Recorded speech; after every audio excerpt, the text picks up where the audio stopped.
Welcome to Jason is a Social Scientist. I'm clean as a whistle. Shower number 175. Dang it. I'm clean as a whistle.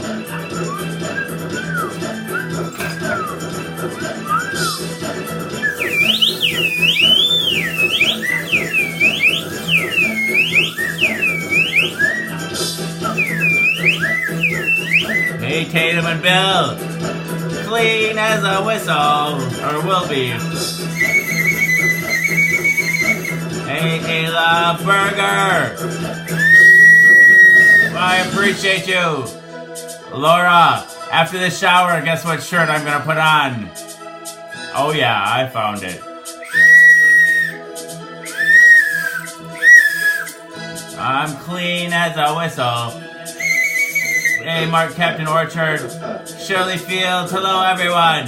Hello, Tika. Hello. Communion.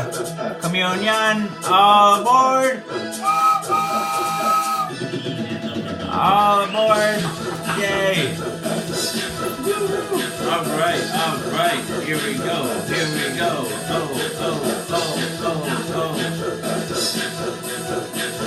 Oh, thank you, Ayla. Thank you.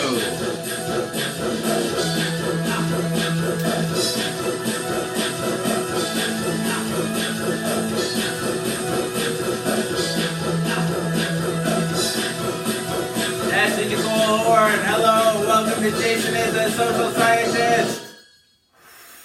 Oh, I forgot the echo chamber device. Hang on.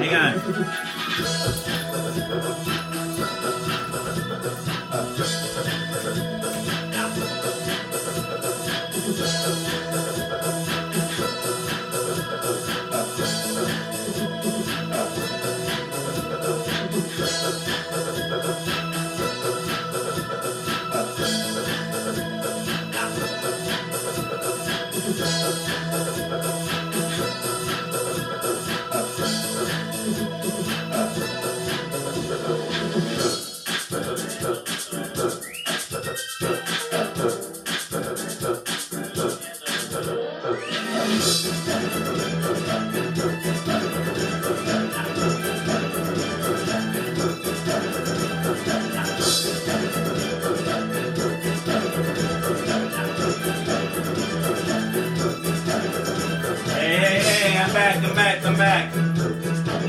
Welcome to Jason is the Social Scientist. I'm clean as a whistle. I'm gonna do my best, Ron.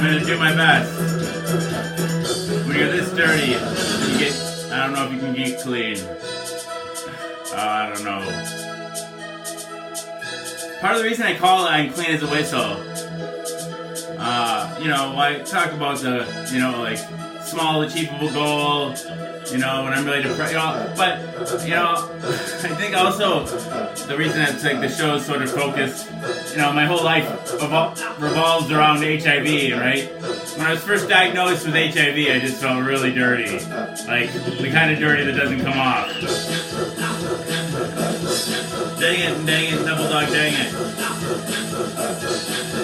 But I'm clean as a whistle.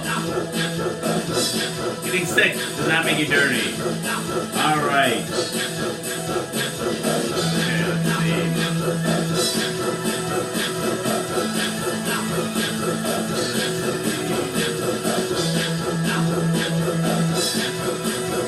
Communion. Got the dang show here. Let's see.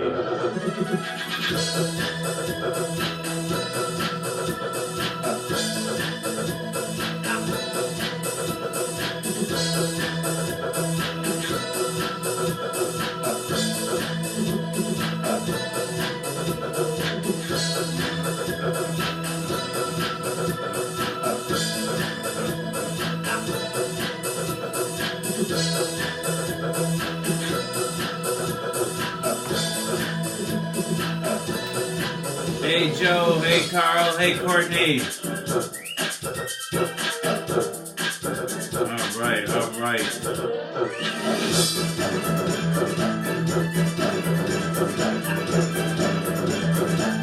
Yay, Echo Chamber. I got the coconut oil. So I think you guys, if you guys want to hang out after my shower, I think I'm gonna fill out my disability paperwork. Dang it, double dog, dang it. I'm clean as a whistle.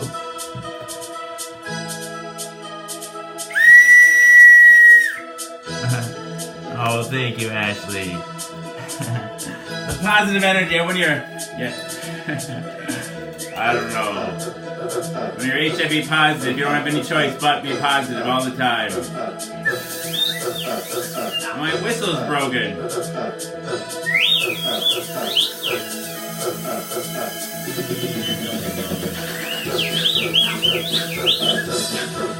When life hands you HIV, turn that shit into Kool-Aid. When life hands you HIV, turn that shit into Kool-Aid.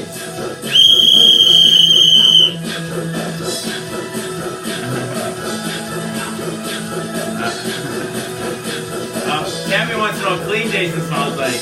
I don't know, I think dirty Jason smells more interesting.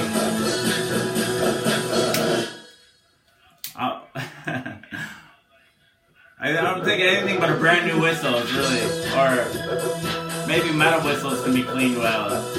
But in general, whistles are probably pretty dirty. G-Reg, thank you. I'm clean as a whistle.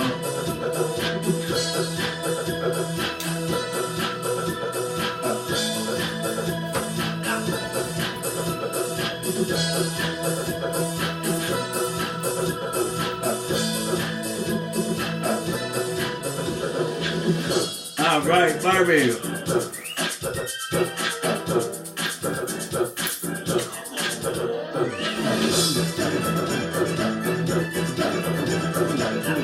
These whistles are rising up. All right.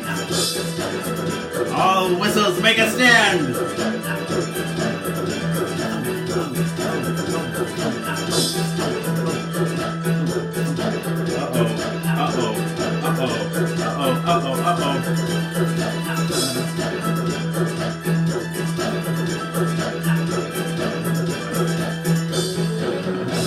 Clean whistles are overrated.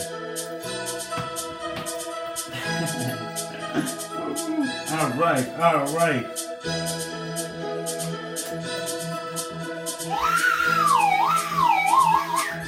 I'm clean as a whistle.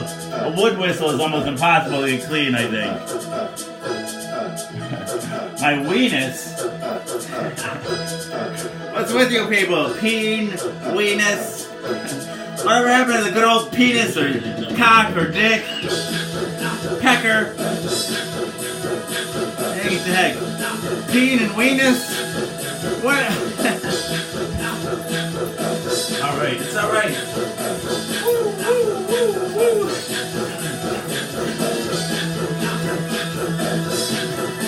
Alright. I'm clean as a whistle.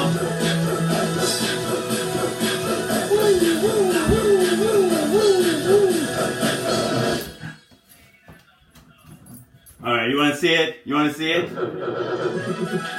it comes. Ah! Just kidding.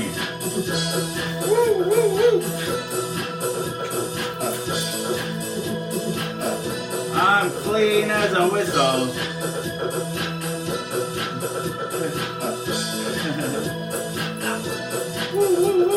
Alright. I'll drain your battery, alright, Joshua. I'm clean as a whistle.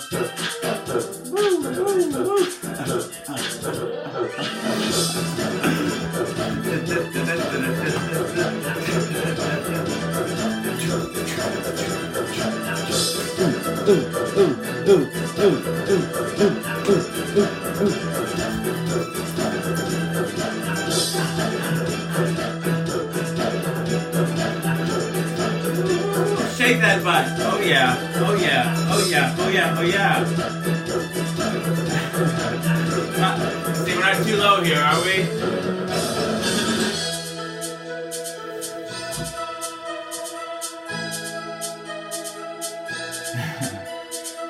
We're too low. That's too low.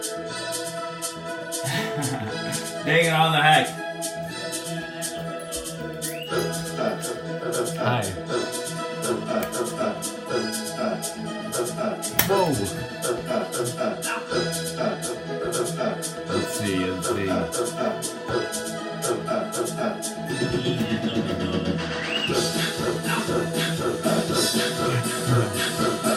Oh, probably, I don't know, just large, I guess. Medium to large.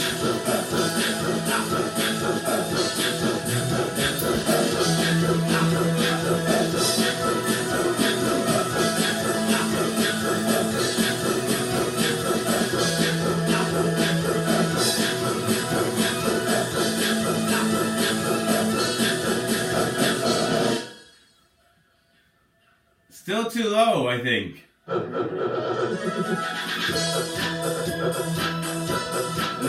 probably okay. We're probably okay right here. As long as we don't back up too far. As long as we don't back all the way up.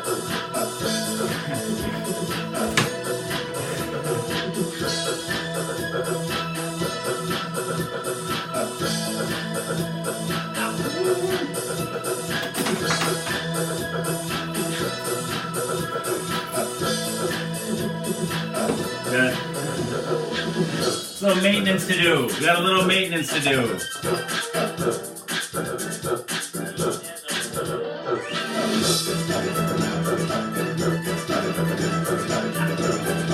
think we're all right here. We're all right here. All right. Here we go. Here we go.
Flippers isn't working very well.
was overdue. Holy mackerel.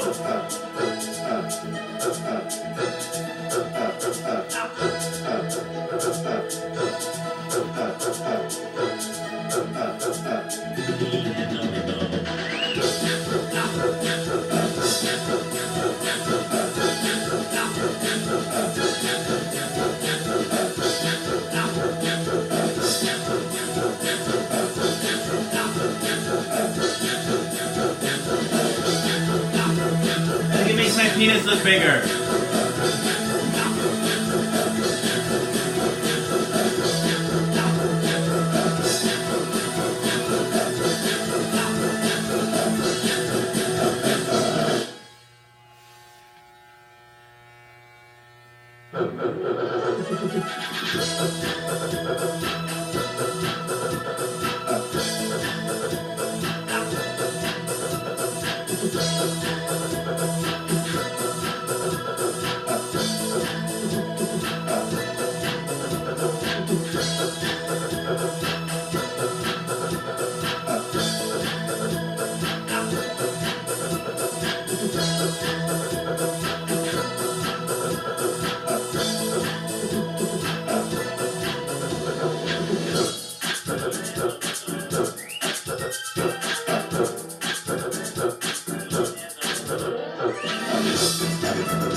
Almost done. Almost done.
Clean as a whistle and smooth as butter.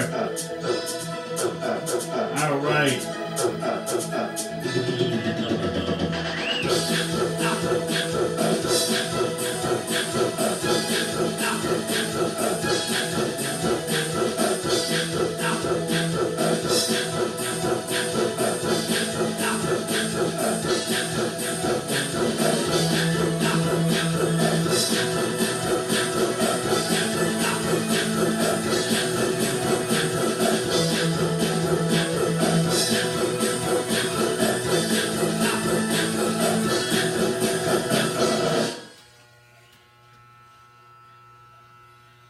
Oh,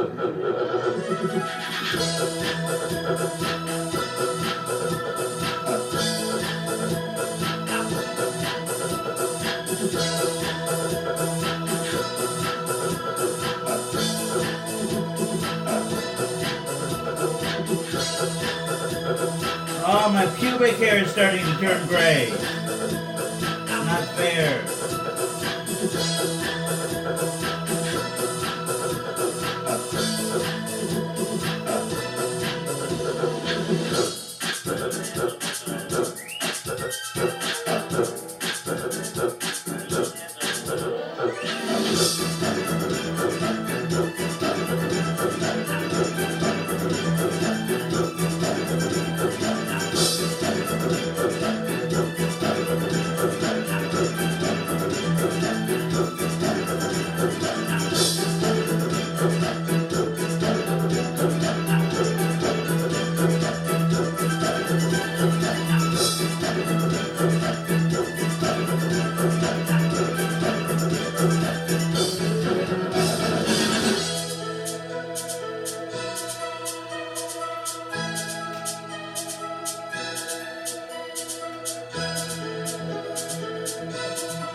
All right.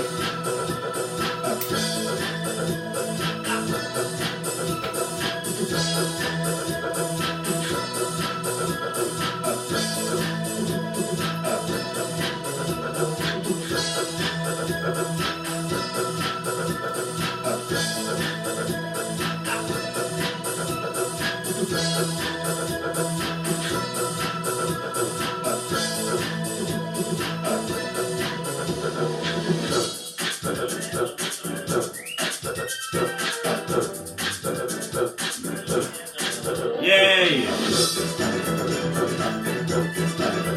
Lovely, lovely.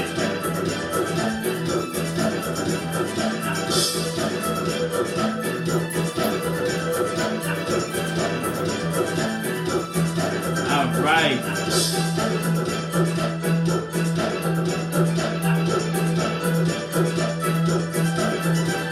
Yeah, this is what I'm doing. Manscaping.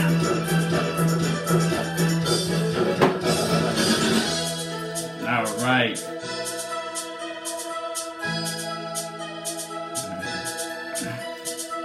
Oh, fun, fun.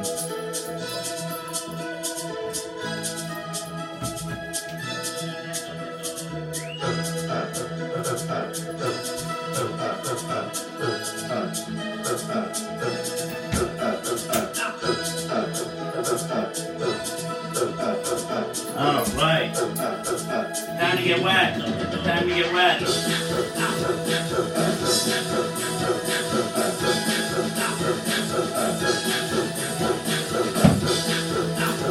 I'm clean as a whistle. The fluffies are gone.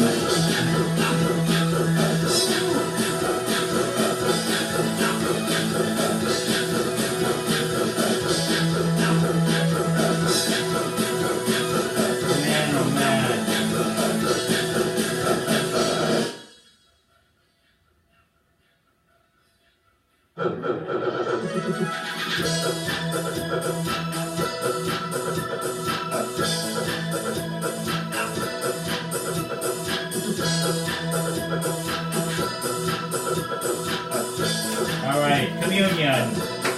Communion.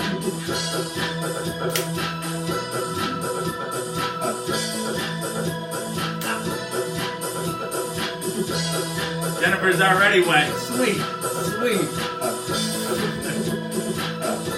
Oh, right. Now the party's really starting. No, my wife doesn't watch Rhonda.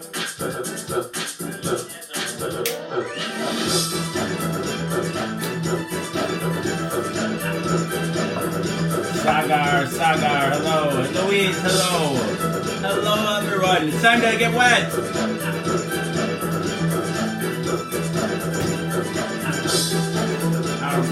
All right. If you're not already wet, now's the time.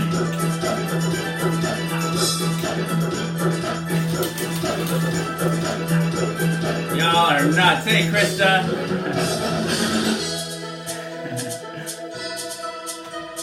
I know they are, aren't they? I don't know what's wrong. I don't know what's wrong with them. Hopefully, you and I are normal. This is your first shower episode, Louise? Oh, welcome.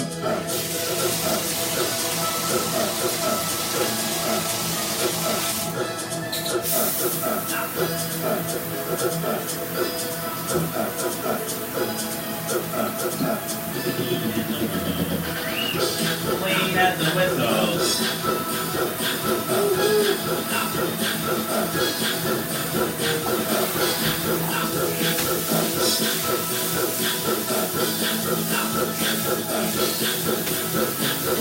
Now rinse away the stray hairs.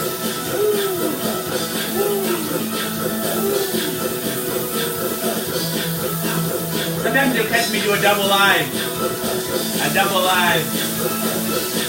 With By Mouth Daily. So I'll take a shower while I'm doing the other show.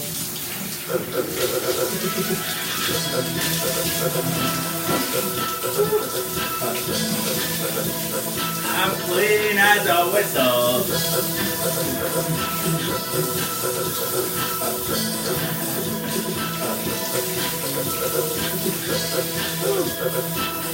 Alright. I'm doing alright.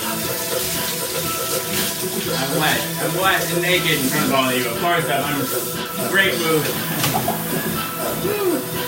Alright.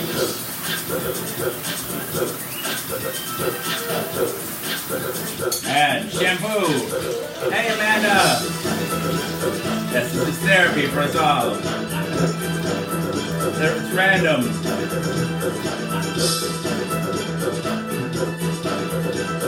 You can't get down.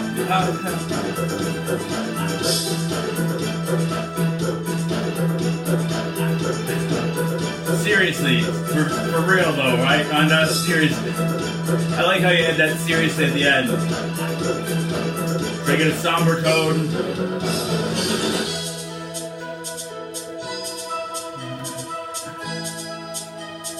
Lather, rinse, repeat. Exactly. You've been here before, Louise. You've been here before.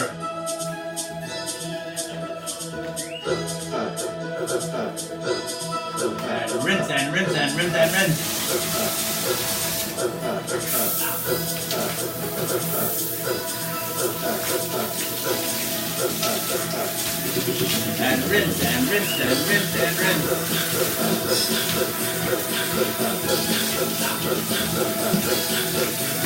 I'm clean as a whistle.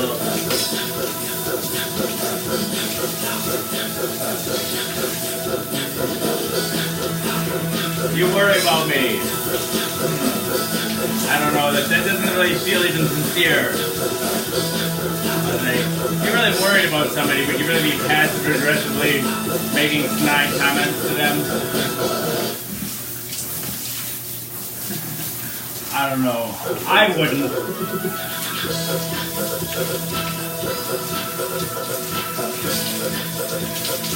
And repeat.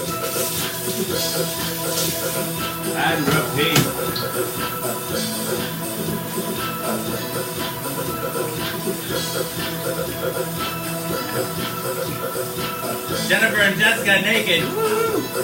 They're wet. Jennifer's already wet for sure. Oh, angrily leaves. Goodbye. Alright. Take it to heck. Thanks. I picked it out myself. It's a Kohler.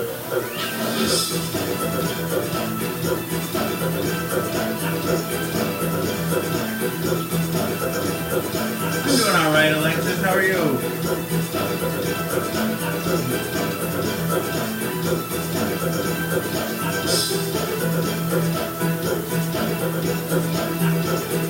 Leather. And wrist.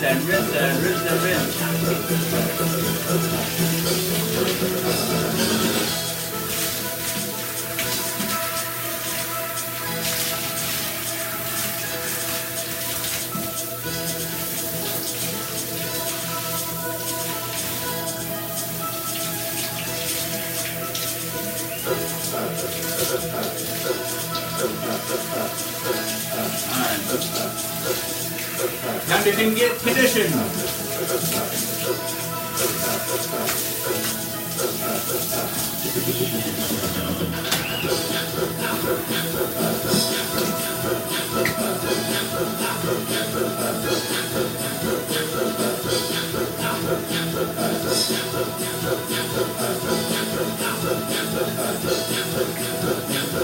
We do want normal. And what's, really, is it really abnormal to shower? I don't know. People get so uptight about it. So much. I don't know. And people should be less uptight. I want to be less uptight.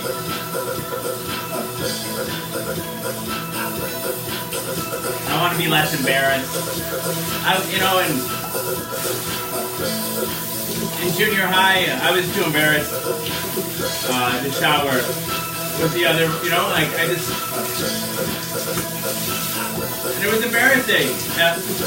It's funny, on Facebook, somebody I went to high school with, I was advocating for unisex bathrooms that everybody, instead of having separate bathrooms at all, just everybody just share a bathroom. And it's like, when we were kids, you didn't even shower naked, and you think everybody should be together? And my point is, people remember that shit. And he brought it up even 20 years later.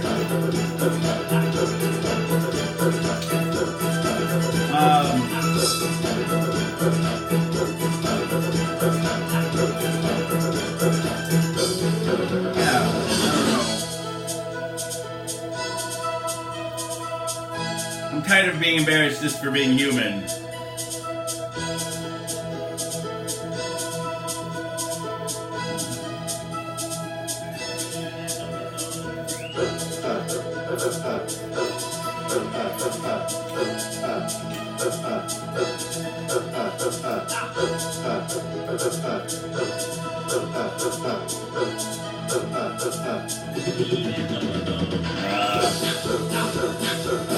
Sorry I had to experience that, Jennifer.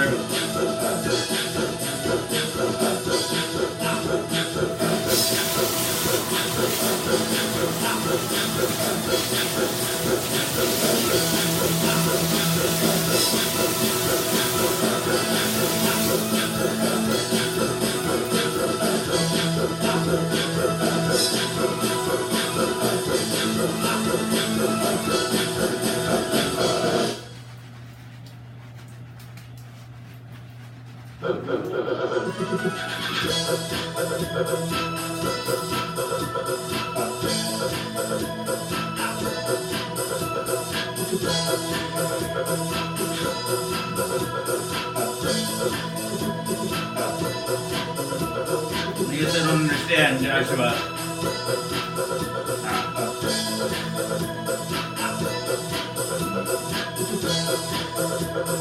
Yeah, I don't know if I was afraid. Oh, I I was gonna get an erection looking at the guys or something. I don't even know. I don't know. I think there was part of me that was afraid of that. I don't know. It's hard to remember.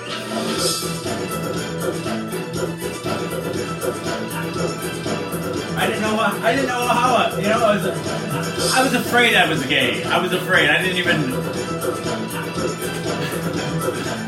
know.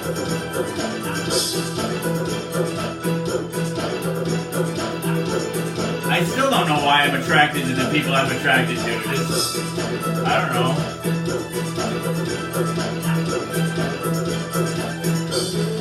But I'm definitely not strictly gay. I mean, I definitely find women attractive, so I don't know.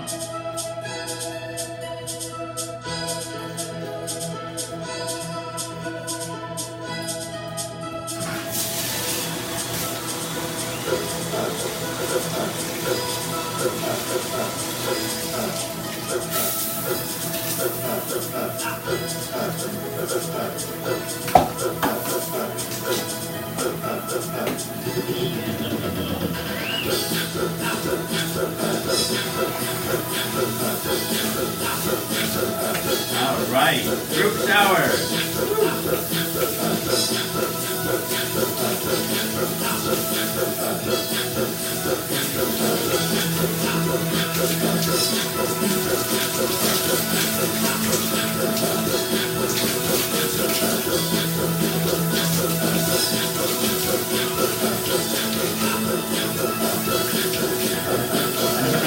Norbit's police whistle. I don't know what that means. I don't know who Norbit is.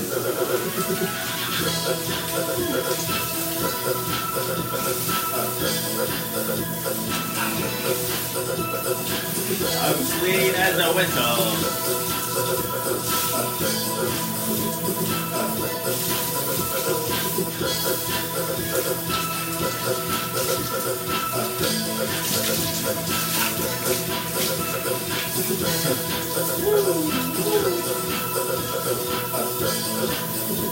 Somebody's got to do it.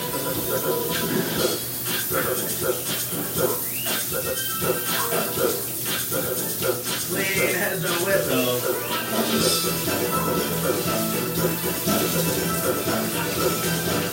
Wow, I'm doing a show, Dwayne. There's a lot of entertainment value here. Production goes into this show. It's a big production.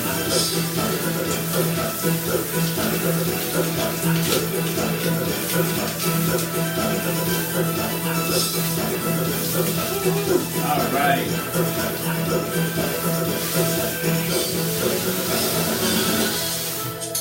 Clean as a whistle.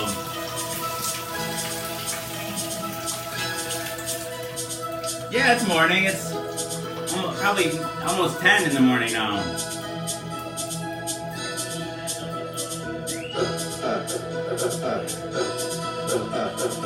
It was morning when I started the shower, at least. It could be afternoon by now. Yeah, conditioner. You gotta leave the conditioner in there for at least 2 minutes. Exactly.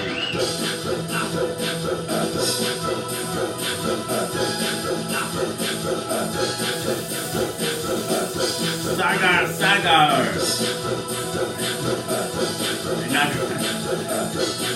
Oh my goodness.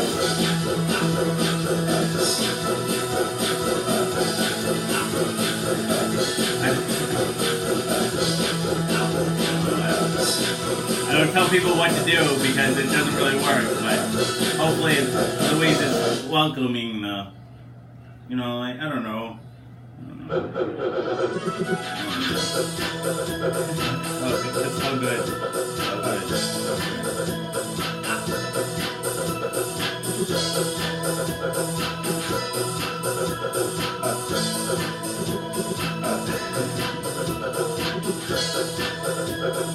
Yeah, I got the Jesus look going on. I thought it myself.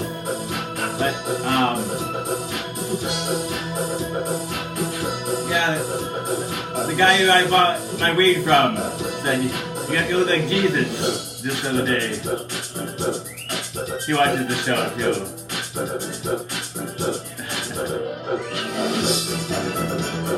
I'm cultivating it a little bit now. like cultivating it, I just do nothing. I haven't had a haircut or shaved for a long time, years now. I just trim the mustache, that's it.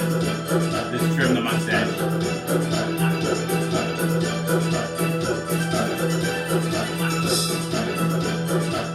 Oh, Sagar. I don't know, that doesn't seem really appropriate.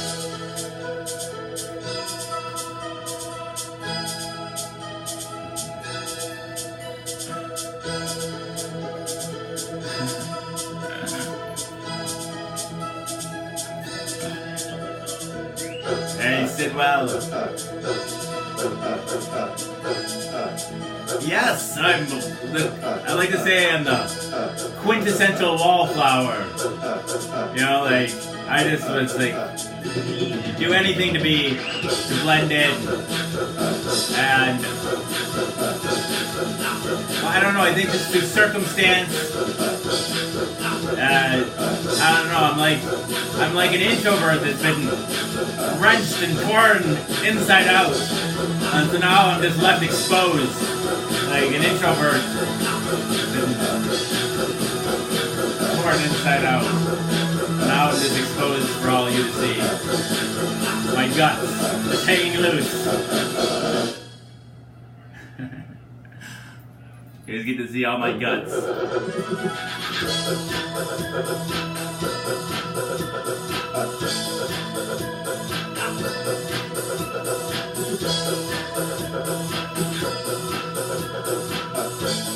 In between it, yeah, that's a pain in the butt. Cool. It's awkward phase for anybody.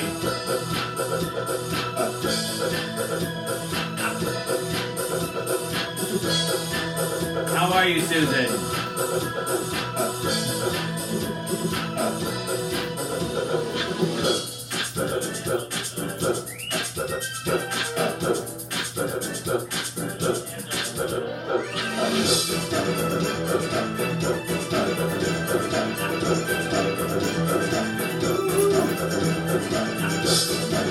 You think so? Yeah, I don't know. Getting out there is good. It is good to get out there. As long as it's not traumatic, and you know, like sometimes exposure can be traumatizing, depending what you're exposed to.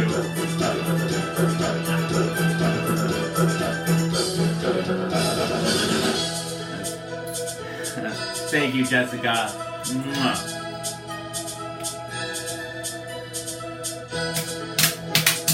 All right. Wade, I'm doing all right.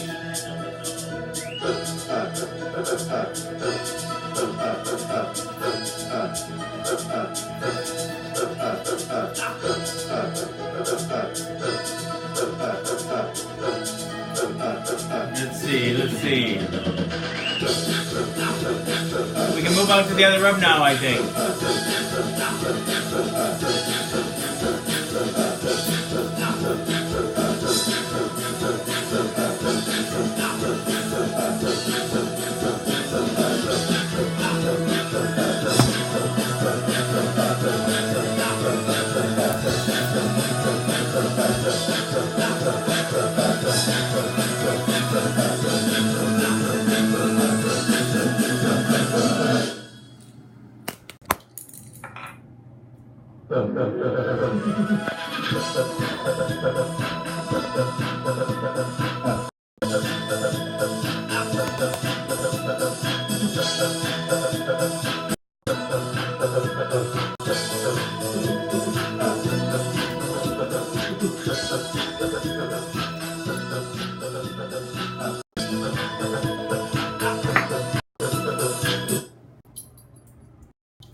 You been causing trouble?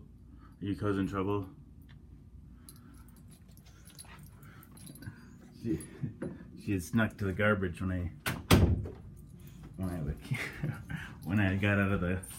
I forgot something out here. I think what I forgot.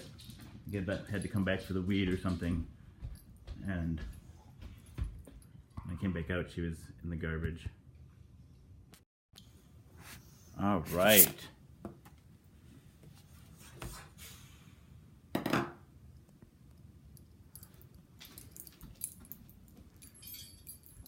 Clean as a whistle.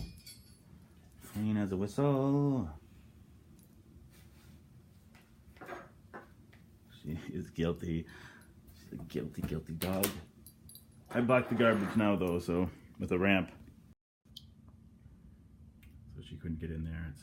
The garbage is behind this cupboard door.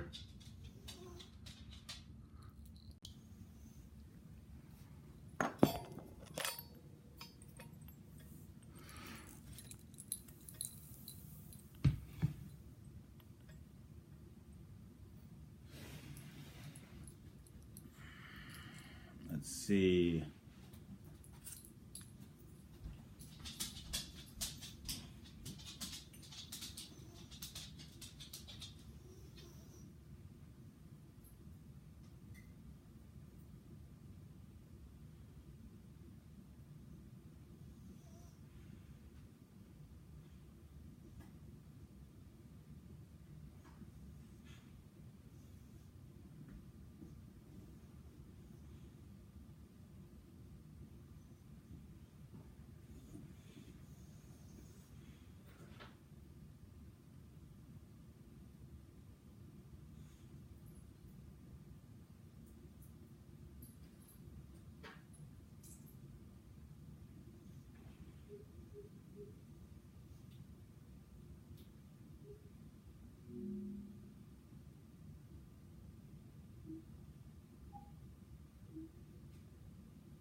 Go, go, gadget, echo chamber.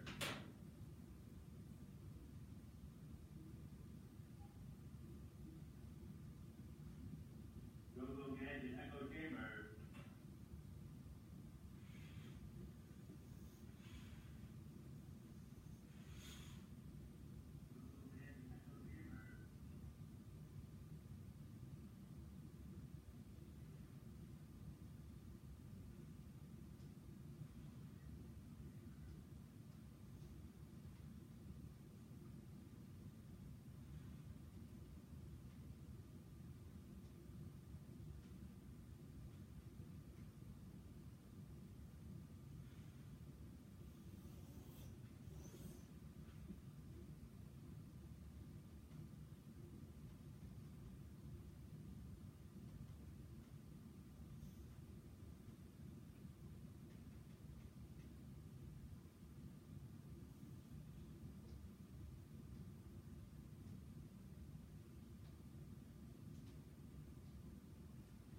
All right.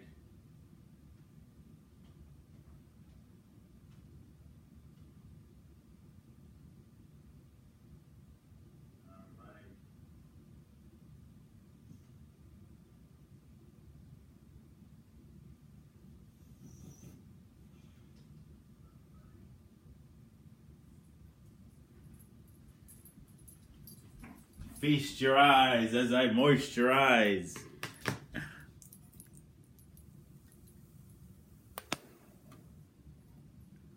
Feast your eyes as I moisturize. All right, all right. Dang, all the heck. Good morning, Barbara. All right, all right.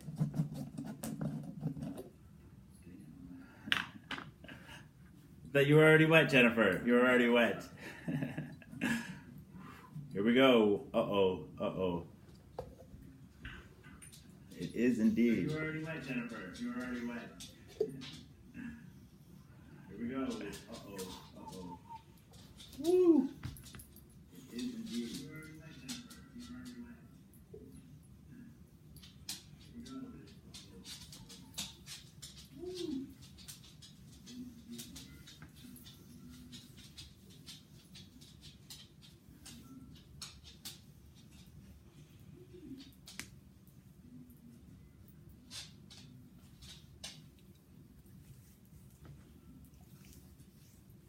Woo woo! I'm clean as a whistle. Clean as a whistle. Clean as a whistle. I'm clean as a whistle. Oh, there's community standards, you know, community standards.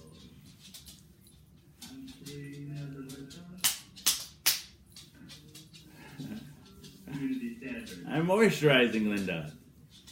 What the hell, she says. Woo woo. Groundbreaking. Groundbreaking, Wade. Woo woo. All right. I'm clean as a whistle. Groundbreaking.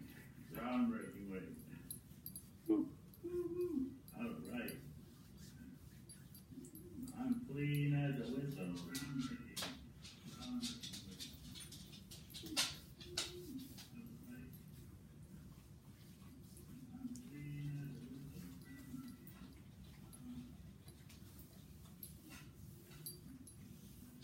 Mm-hmm.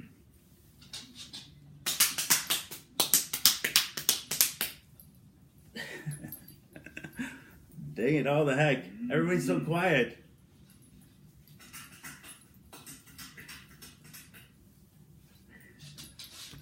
Woo-woo. Dang it, all the heck. Everybody's so quiet.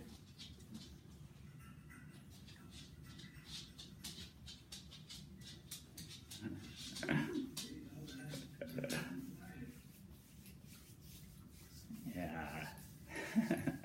Thank you, Sidwell. Thank you. Why, says Frankie. Oh. Thank you, Sidwell. Do I need a reason? Does it really have to be a reason? I don't know. I like to say the worst things, some of the worst things in history were done for reasons. I don't know. Maybe the best reason to do something is for no good reason. Some of the worst things in history were done for reasons. Maybe the best reason to do something. Yeah, some of you probably know me better than you know yourself. Know me better than I know myself. Yeah, some of you probably know me better than you know yourself. Know me better than I know myself.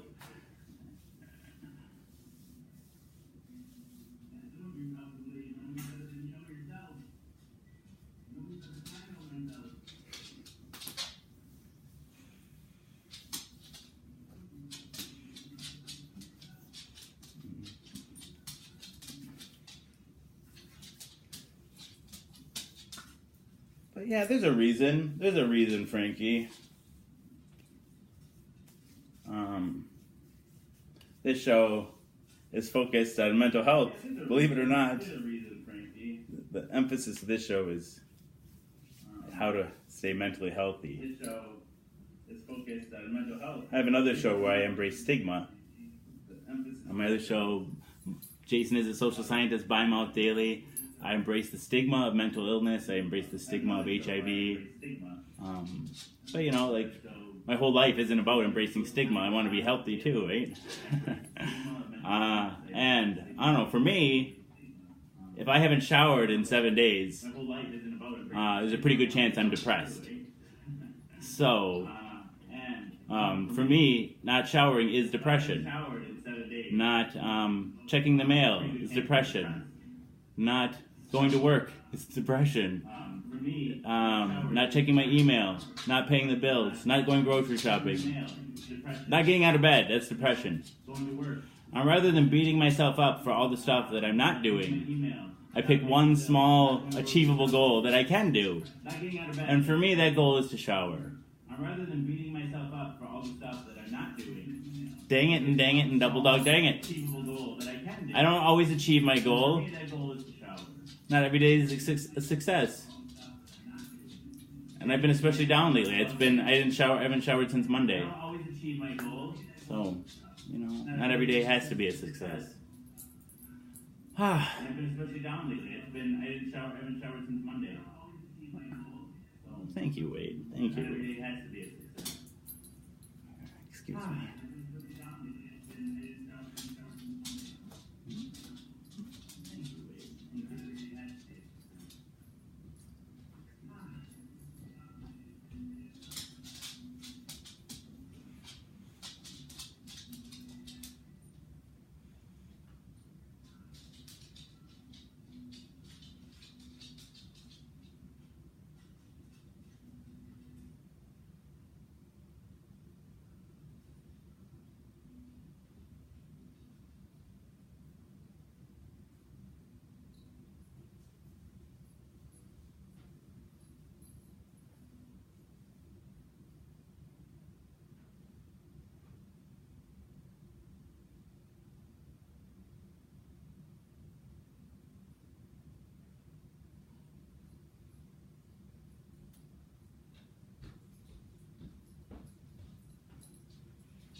This shirt's gonna fit really well, Laura. Found it. I'm not gonna put it on right this second. I'm gonna dance around in my underwear for a little while before I put on a shirt. Found it. I'm not gonna put it on right this second. I'm gonna dance around in my underwear for a little while before I put on a shirt. All right, communion. We need more communion.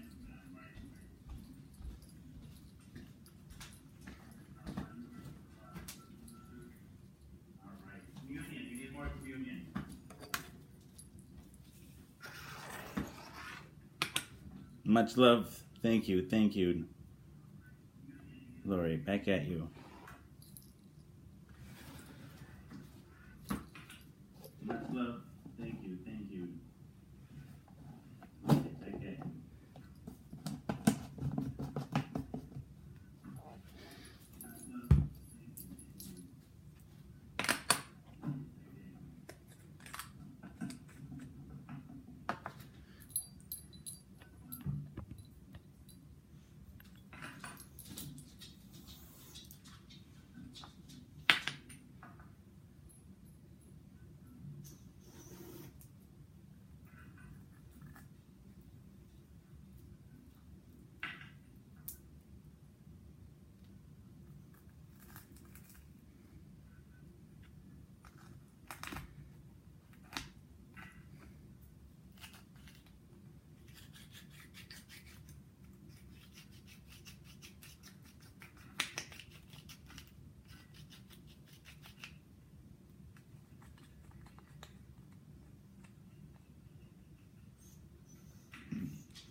I kind of like them.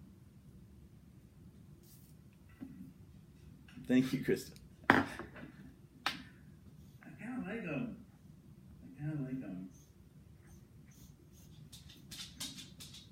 Thank you, Krista.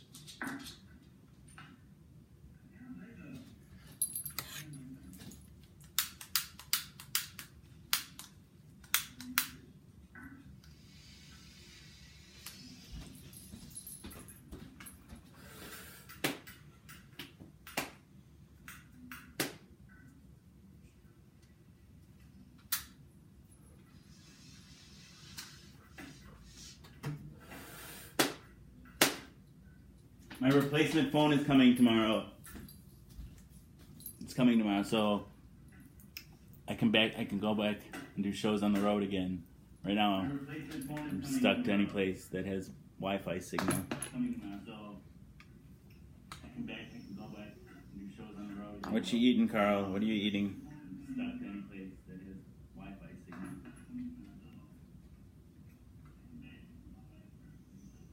What you eating, Carl? What are you eating? Thank you, Sidwell. Authenticity is, I don't know. I like to say I have a fetish for honesty. Because, you know, like, as much as I enjoy it, I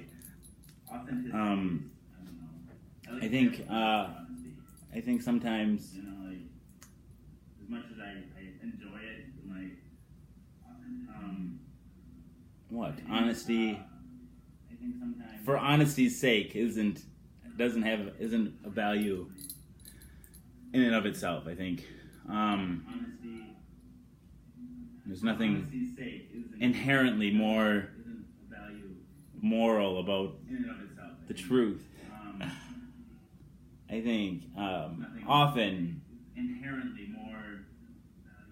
lies indirectly cause pain. If someone trusts you and you break that trust, lies indirectly. But I mean, there's some really clear examples, where honesty, like if it's meant to save your own life or someone else's, like if somebody asks you where you're at, where are you, so I can come kill you, you don't have, you can lie to that person. I think that, or if you're like, you know the whereabouts of somebody, I don't know. Anyway, where you're at, where are you, so I can come kill you, you don't have, you can lie to that person. I think that, or if you're like, you know the whereabouts. And sometimes, in those kind of cases, lying might be morally superior to. Anyway, I don't know. I just like I see so much bullying and crap. And be like, I'm just being honest. You know, like people just use the truth like it's a weapon. I don't know. I just like, and I think that's really ugly. Like, I'm just being honest. You know, like people just use the truth like it's a weapon. I don't know. I just like, and I think that's really ugly. I'm just being honest. You know, like use the truth like it's a weapon. I think there's like almost something like there's something genetic going on there with like compulsive liars. I think there's like almost something like there's something. I think I kind of think my wife, and this sounds awful, but I think there's a gene for like kleptomania and dishonesty, like, and I could see how that would be evolutionarily beneficial at a certain degree. These are Obama pants. Because her grandma got like arrested for shoplifting, like in her elderlies. In her elderly years. Because her grandma got like arrested for shoplifting, like in her elderlies. And most of the time it's benign with Laura, but like, just hearing her on the phone, she'll be like, she'll tell, or it's like her default is to tell a falsehood. Like, like if we're on our way to go do something, like she'll say that our plans are different, even though it really would make no difference to the other person. If we're on our way to go do something, like she'll say that our plans are different, even though it really would make no difference to the other person. We're on our way to go do something, like she'll say that our plans are different, even though it really would make no difference to the other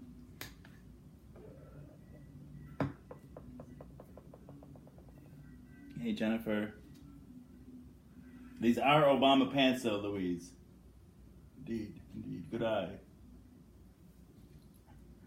Hey Jennifer, I like where your eye is focused. These are Obama pants though, Louise. Here, I like this.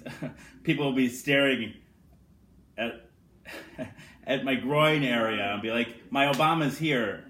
Actually, did you even notice my Obama? At my groin area and be like, my Obama's here. This is where my Obama eye's here. Did you even notice my Obama?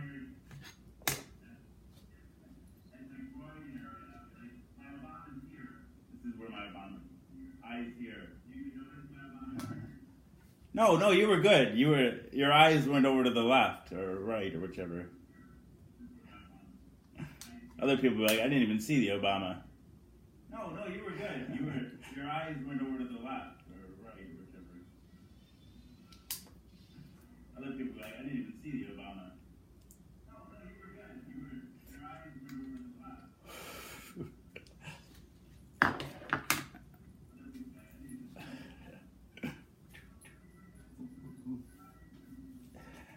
Should we play a record?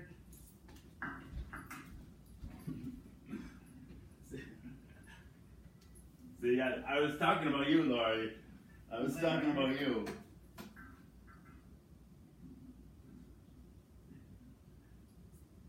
See, I was talking about you, Laurie. I was talking about you.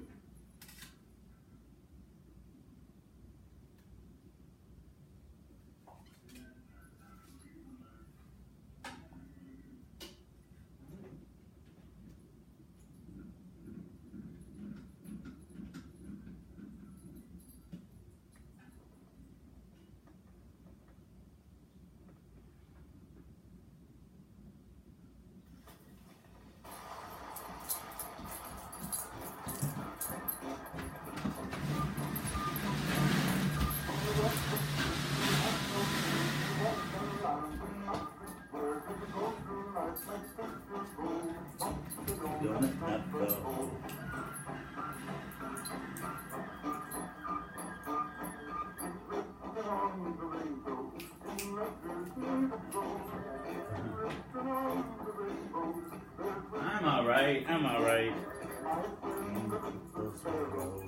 close enough to see. Written on the rainbow is this philosophy. You have no care when you walk the lines and not the squares. When you go through life like you're 6 years old. Watch the donut, not the hole. We are made it back in time.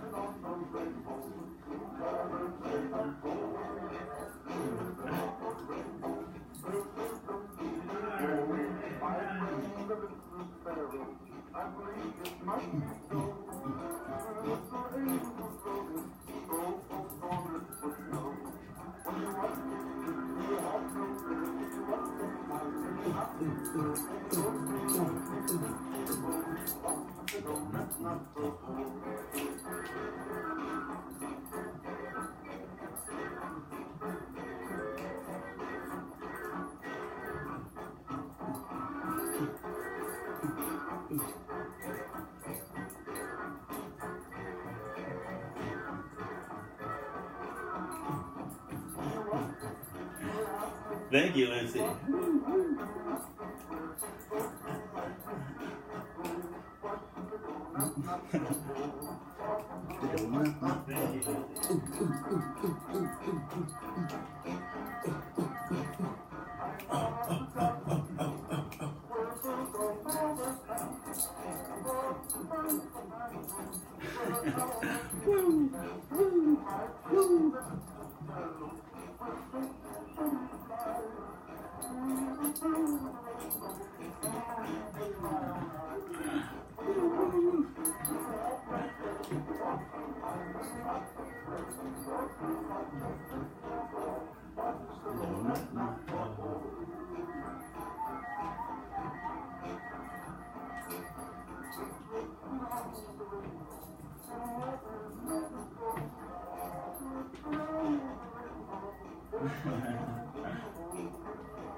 I learned it from ham radio. She taught me how to pop my pussy like that. I learned it from ham radio. This woman, she does Facebook live shows, twerking lessons.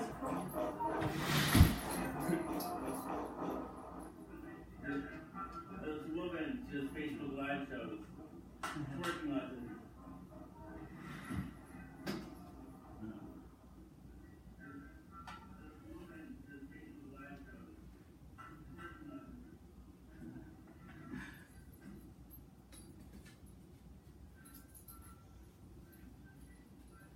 Chicken Rio.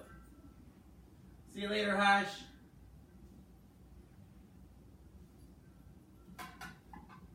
She's like, I want you out of this class if you're not popping that pussy. If you're in this class, you better be popping pussy. I love that woman. If you're not popping that pussy, if you're in this class, you better be popping pussy.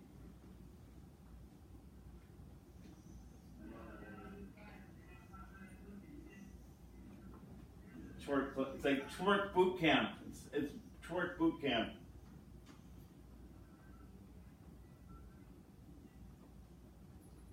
It's like twerk boot camp. It's twerk boot camp.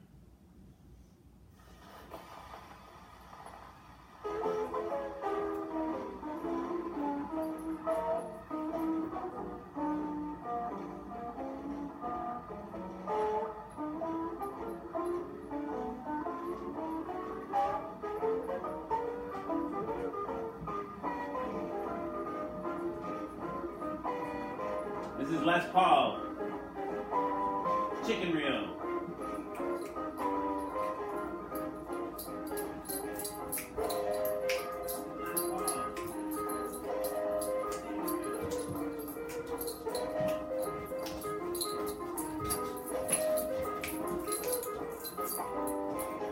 Good morning, Peggy Sue. Hoo, how are you?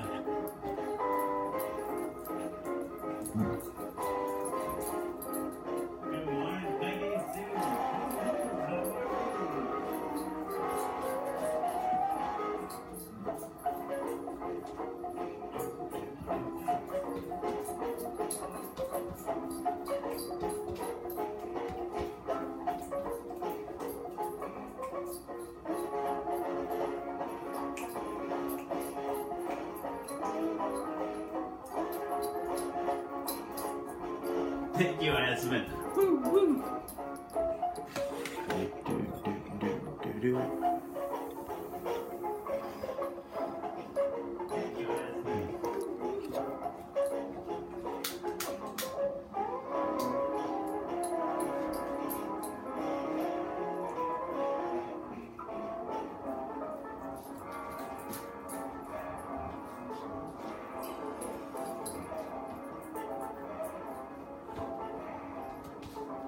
I don't know, Jenny. Dang it. Why is what number so special?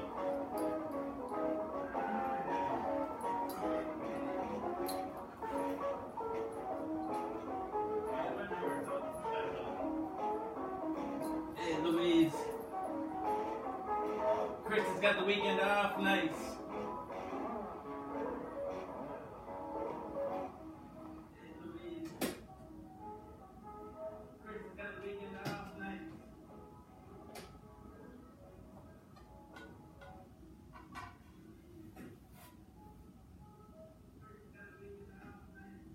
This is Mockingbird Hill, also by Les Paul and Mary Ford. Yeah, I'm clean as a whistle. Mockingbird Hill, also by Les Paul and Mary Ford. Yeah, I'm clean as a whistle.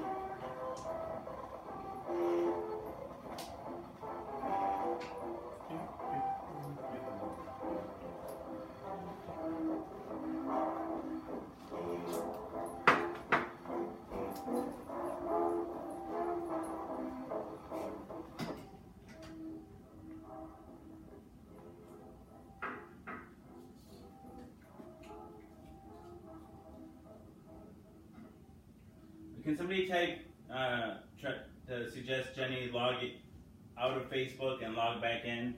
That will usually resolve frozen. Can somebody try to suggest Jenny log it out of Facebook and log back in? That will usually resolve frozen.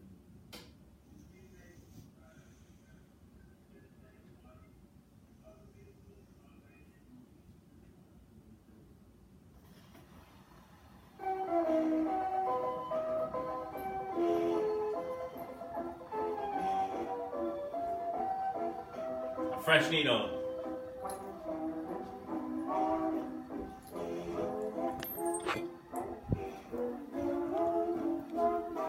Fresh needle.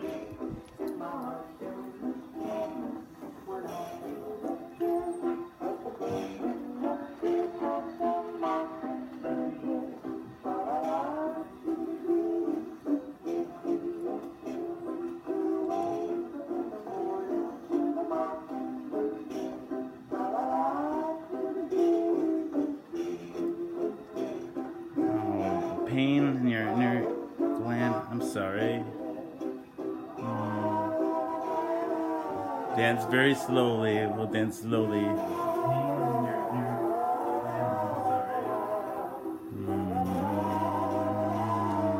Dance very slowly.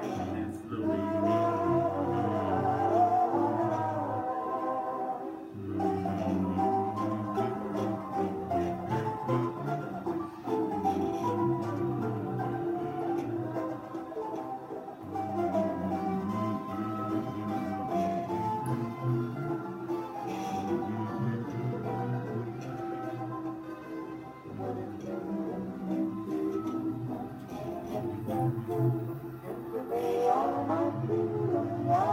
Kelly. Laura, and you're in a lot of pain right now too. Sorry, everyone.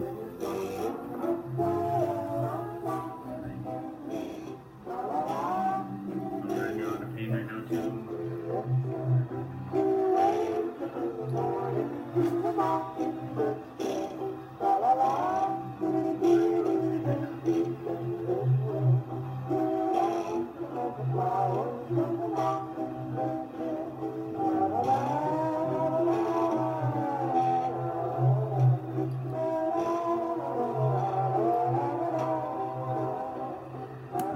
Thank you, April.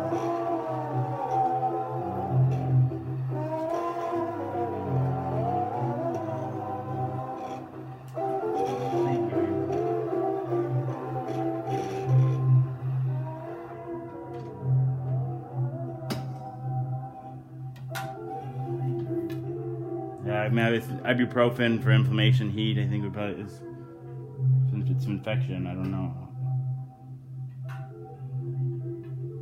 Yeah, I mean, ibuprofen for inflammation, heat. I think would probably is sometimes not easier said than done.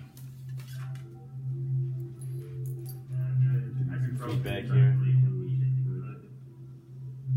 Sometimes not easier said than done.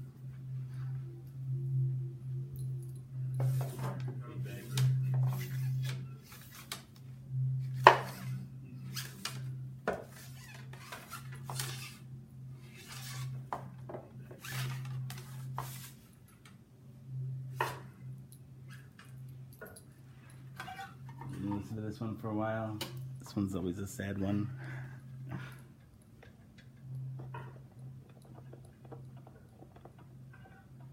It's the last rose of summer. This one's always a sad one.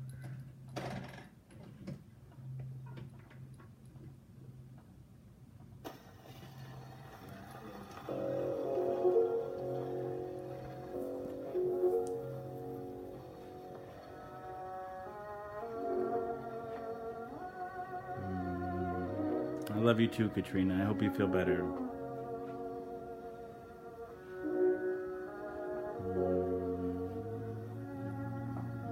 I love you too, Katrina. I hope you feel better.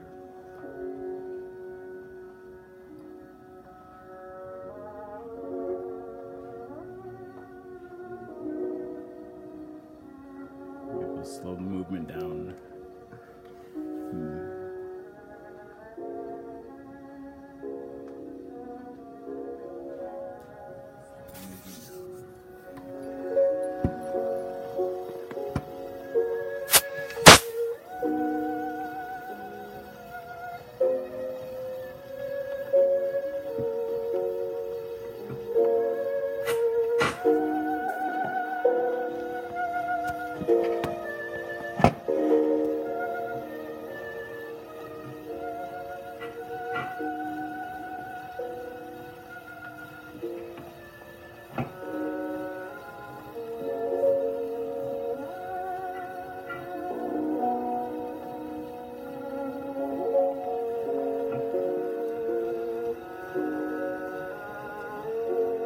I'm sorry, Wayne.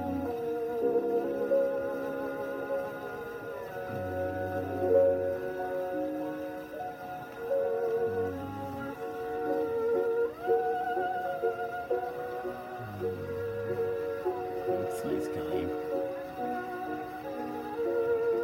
There's a lot of feeling in this song. I always say it makes me feel like I'm on the deck of the Titanic. There's a lot of feeling in this song. I always say it makes me feel like I'm on the deck of the Titanic. We'll mix it up next time, Krista. Let's see what else we got.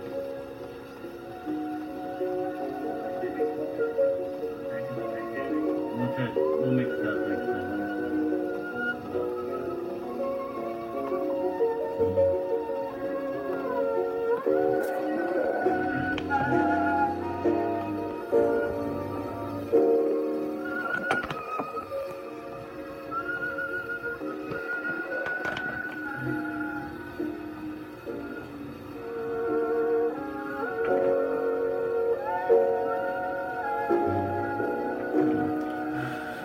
It's almost over, Louise.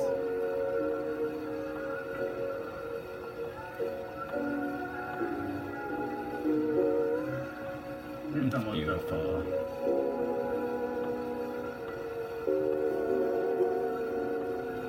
There's a beauty to sadness. Oops.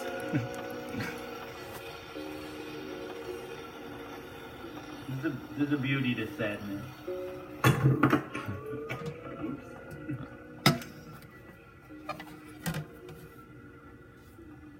There's a beauty to sadness.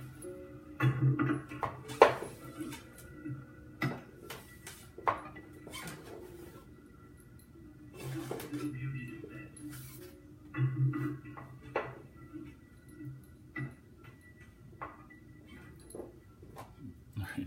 All right, time to wake up. Time to wake up.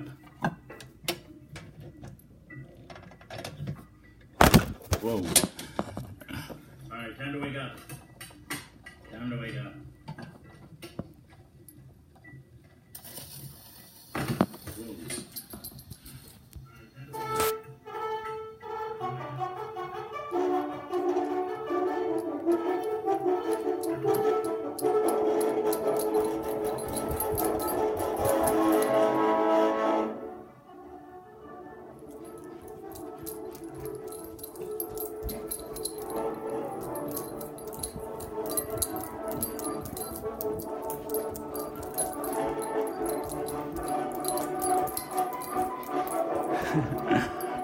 Where's your horse? Where's my horse? My kingdom for a horse!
When good King Arthur ruled this land, he was a goodly king.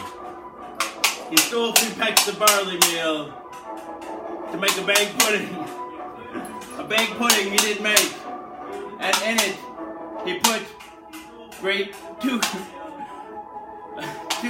great lumps of fat, great lumps of fat as great as his 2 thumbs. The king and queen did eat thereof, and noblemen beside. What they could not eat that night, the next morning the queen did fry.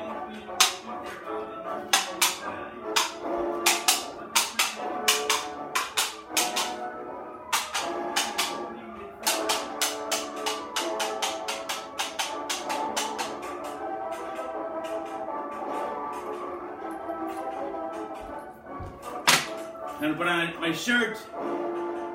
I love this shirt, I do. Thank you, Laura. I'm glad I finally found it.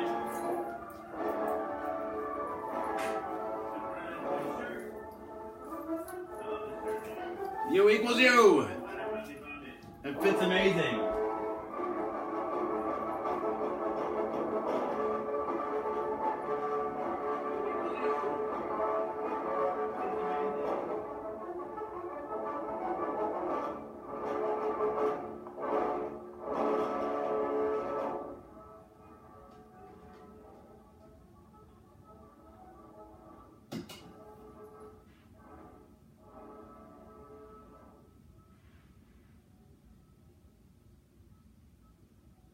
Road trip.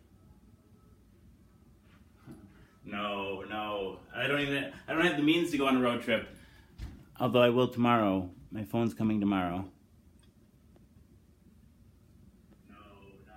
I don't have the means to go on a road trip. I dropped my phone in the tub, so I don't have mobile service.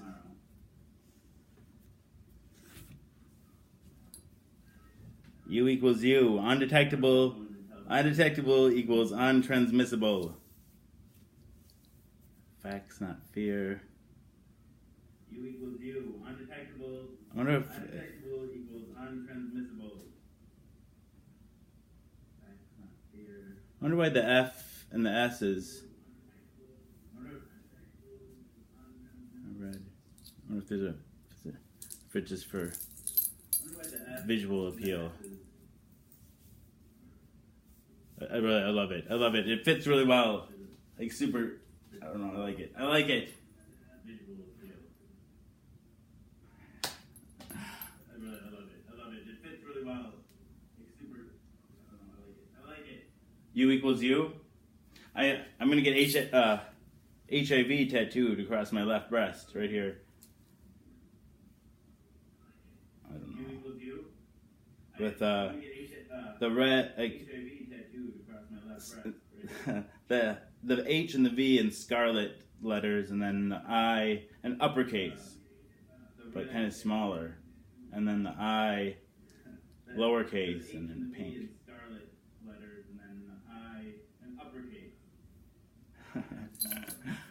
Thank you, Jennifer. Thank you. And thank you, Laura. I really, I really didn't lose it on purpose. I swear. I was upset when I couldn't find it. I made the mistake of leaving it on the table for too long, for over a day, and it's gone.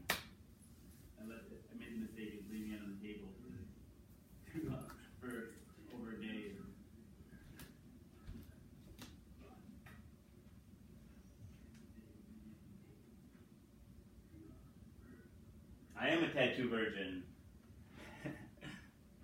Well, you've practically seen every inch of me, Laura. I don't have a penis tattoo. Dang it to heck. You've practically seen every inch of me, Laura. I don't have a penis tattoo.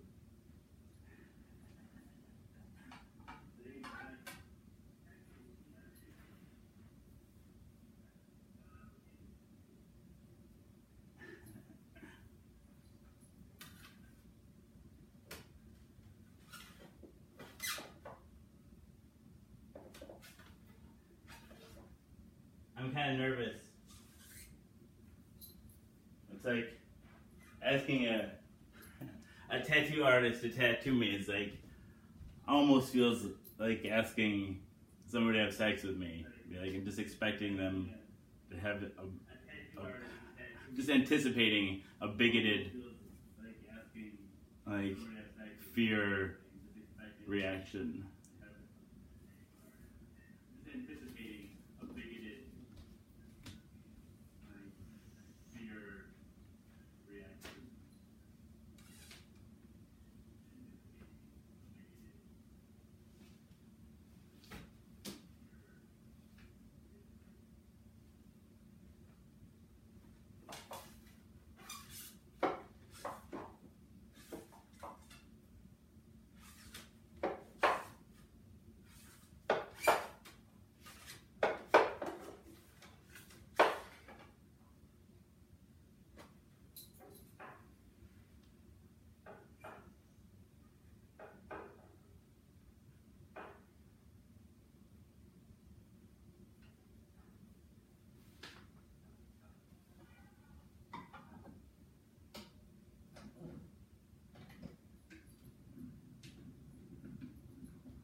It's either both of them are good. When I Grow Too Old to Dream and I Can't Give You Anything But Love. Both by Rose Murphy.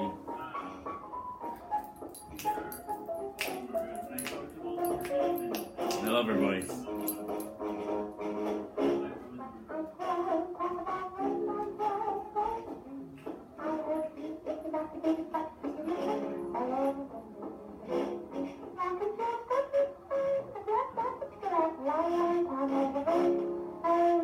No. All of my records are on 70. These records here are all 78s, and I think they stopped making those probably in the 50s.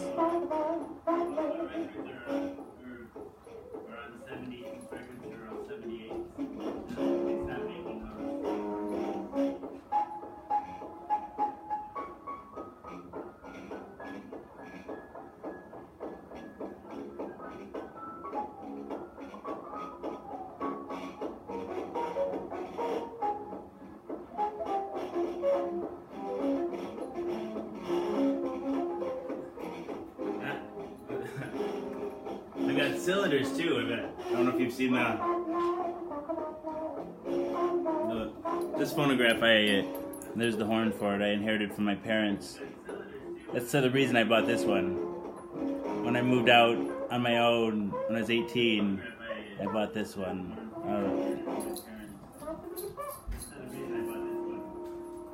My girlfriend or I were at an antique store. We lived together, and on my birthday we went half in on it, and each paid for it, half of it. We lived together, and on my birthday we went half in on it. Yeah, I'll show you, Krista.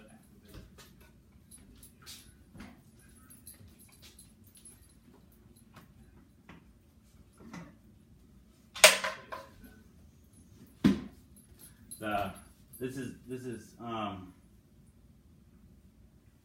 just show you.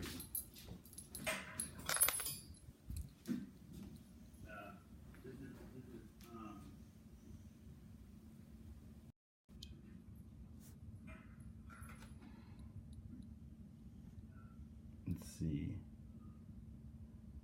Manufactured under the patents of Thomas A. Edison at Orange, New Jersey, USA.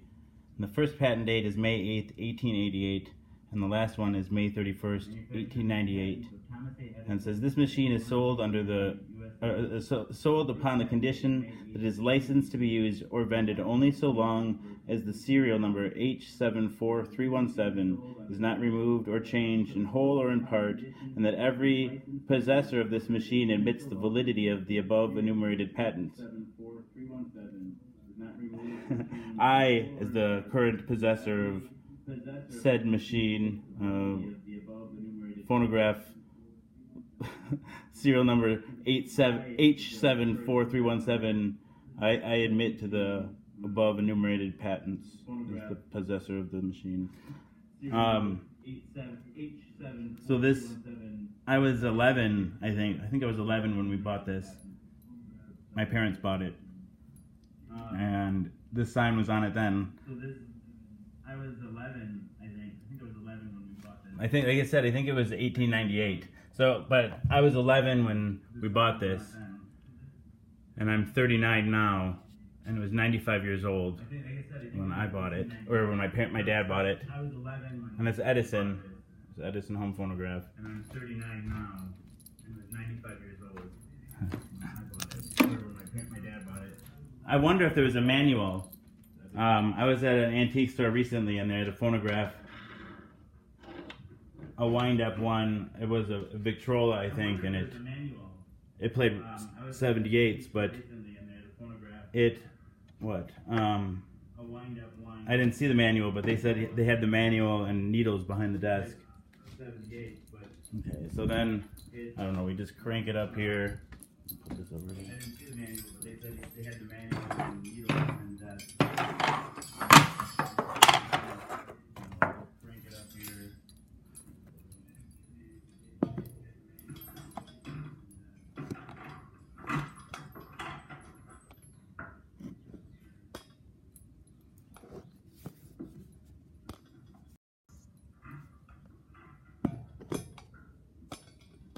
Let's tip over. Okay, so you just crank it here. This is going to tip over.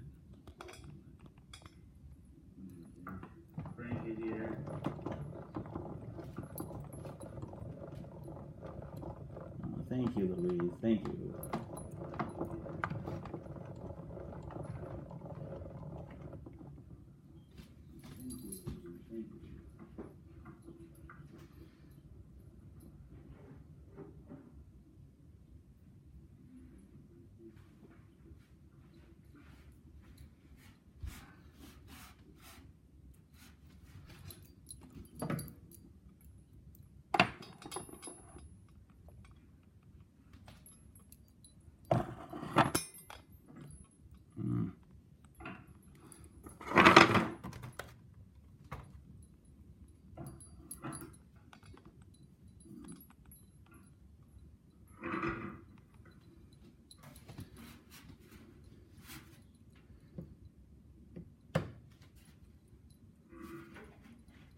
So this is like the first thing that we're, like these cylinders were the first thing that recorded sound when Edison, I don't know, I vaguely remember the story, but like when he first introduced the phonograph, like at I think it was in London, the people there were like, they refused to believe it was real. They're like, all right, somebody's hiding. Where is it? The people there were like, they refused to believe it was real. They're like, all right, somebody's hiding. Where is it?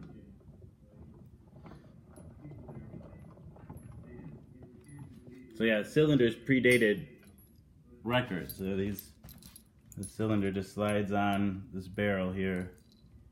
So yeah, cylinders predated records. So the cylinder just slides on this barrel. It says, I've taken quite a fancy to you. And the patent date on these cylinders is 2002 or 2000, 1902, not 2. Patent date on these cylinders are 1902, not 2.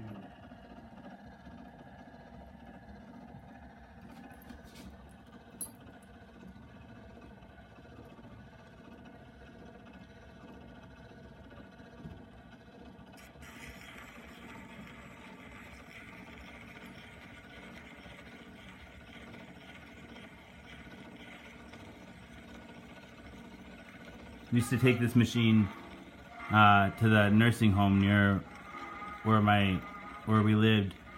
My dad and I would take it when I was a kid and play it for the old people.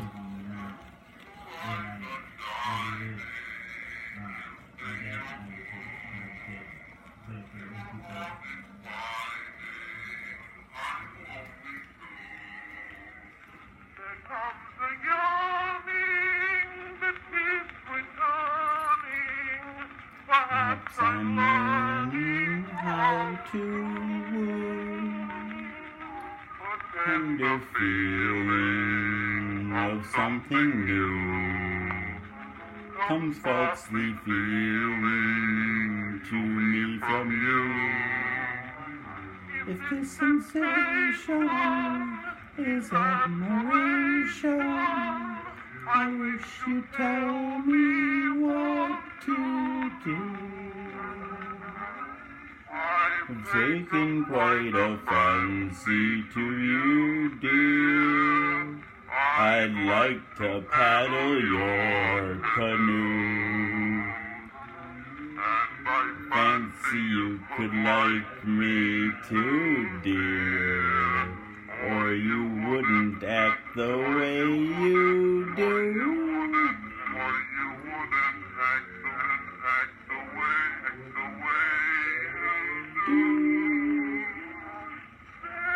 No one in this wide, wide world, dear,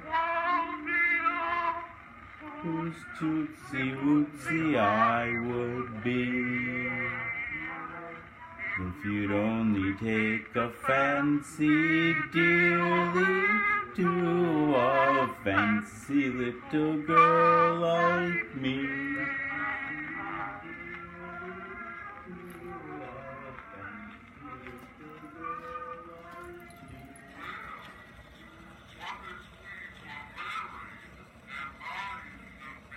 Yeah, that's original painting, yeah. I think it's original. Yeah, that's original painting, yeah.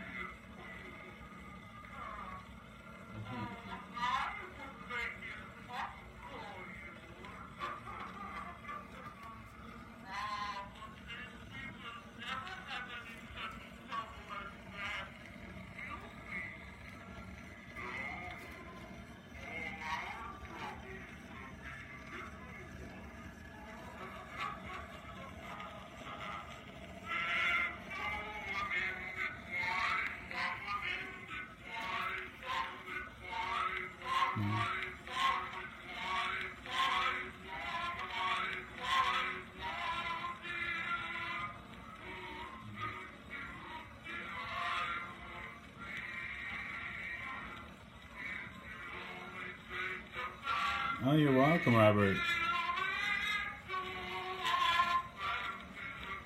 They have a machine almost identical to this on Westworld. And the new series Westworld on HBO. I guess it's not new anymore. This second season comes out next month. Second season comes out next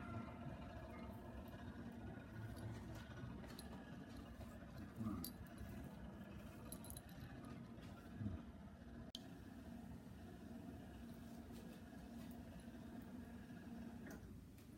I can play it.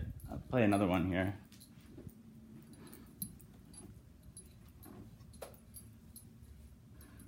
This machine doesn't play all the different cylinders that. In fact, it seems like it almost only exclusively plays these. Although I don't know which one it was anymore, but there's one that there's an adapter for. It's like just a piece of paper. You slid on inside. It was like helped it fit, I guess, better.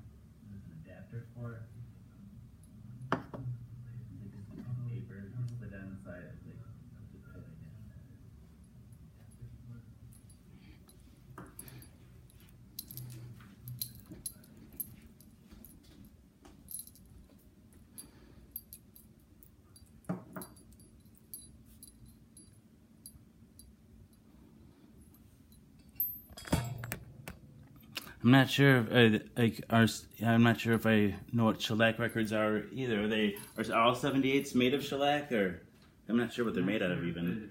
I know this machine back here also. I'm not sure what they're made out of even.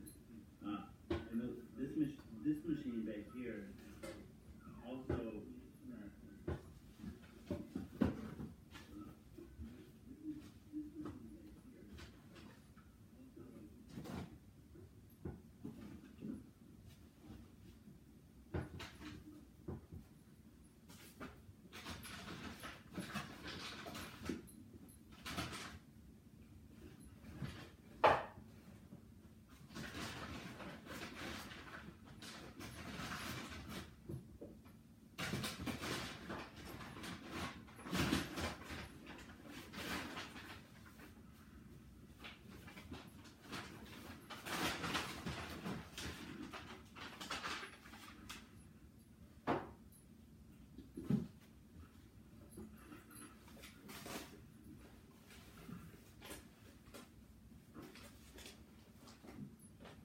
Come up with a better storage for these records.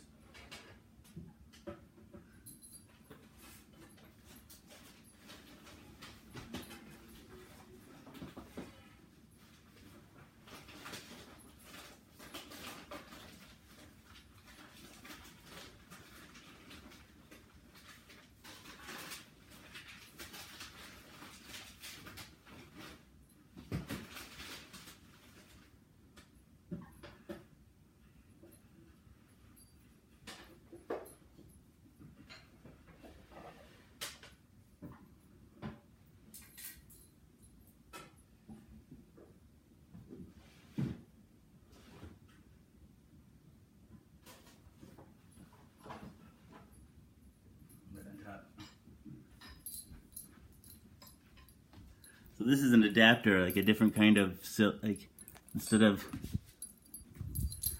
using like these regular metal needles. Adapter, like a different kind of instead of and using like these regular. Let's see. Metal needles. You take this comes off. I don't have any records that. When I bought it, they told me that they're like. You take this comes off. Like a 1/4 inch thick and one-sided. When I bought it, they told me that they're like a 1/4 inch thick and one-sided. But yeah, it's a diamond-tipped needle, so you never replace it. But I don't know. I don't think they made many records for it. Yeah, it's a diamond-tipped needle, so you never replace it. And I'm thinking. I don't think they made many records for it. I'm thinking this must be diamond tip too, because I've never need to replace the needles. I'm thinking Hey, Samantha. It must be diamond tip too, because I've never needed to replace the needles. Hey, Samantha. Ooh, take it easy. Rest on that. Good morning, Grant. Take it easy. All right, we're gonna listen to a different cylinder here. The last one was I've Taken Quite a Fancy to You. Now we're gonna listen to Put On Your Old Gray Bonnet with the blue ribbon on it. Now we're gonna listen to Put On Your Old Gray Bonnet. Thank you. These are all gifts from people who watch the show. Thank you. These are all gifts from people who watch the show.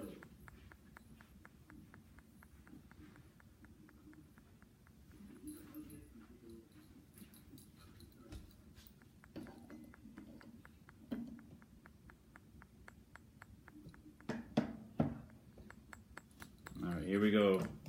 This is Put On Your Old Gray Bonnet. Here we go. This is Put On Your Old Gray Bonnet.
Tonight will be pill 486.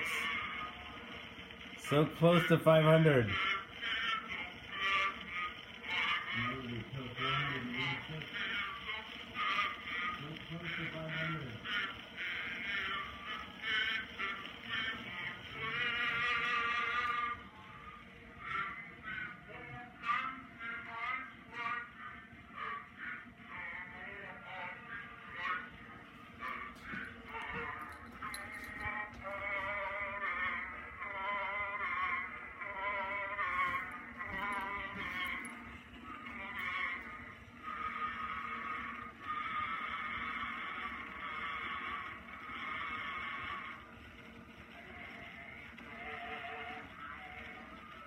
Thanks, Cheryl. Yeah, I feel really lucky to have it.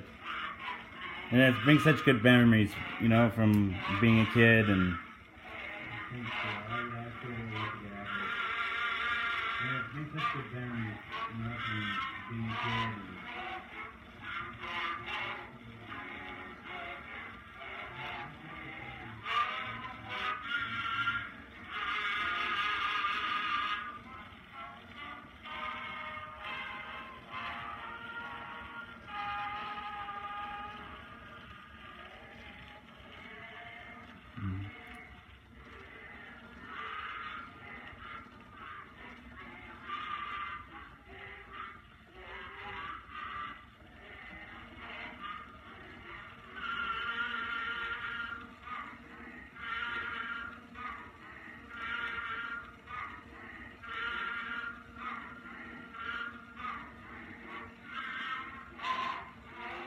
We'll drive up to Dover on our golden wedding day.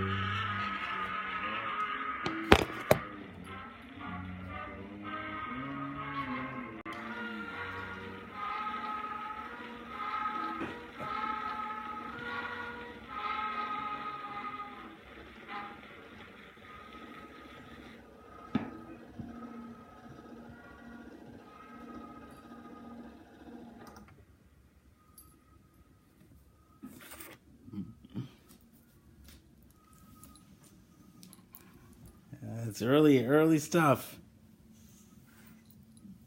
Hey, Tina. It's early stuff. Hey, Tina.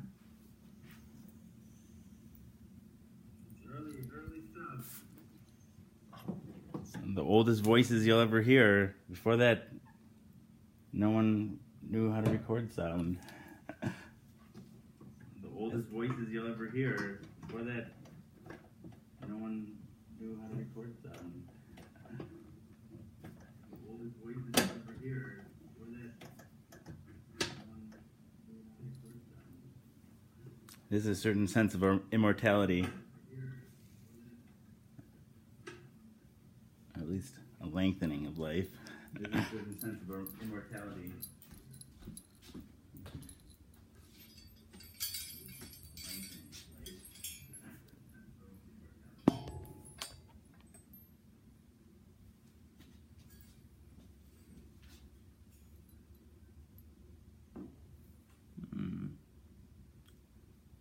Well, yeah. I never played the cylinders, or certainly didn't listen to my own voice before the show. I still don't. I don't know. I don't go through all the bother. It's like it's a show. But it's like it's fun. I get to you guys animate me and you breathe life into the machines, breathe life into me. But when I don't know. I spend a lot of time alone. Otherwise, I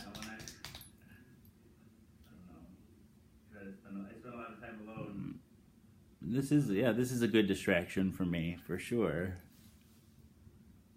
I don't think about, I guess I still think about when I'm really depressed, I get down, but I usually feel much better when I'm not thinking about my own, like if I'm physical discomfort or, if anything, I'm worried about what you guys are thinking about. Kelly's got a headache. Alone's dangerous.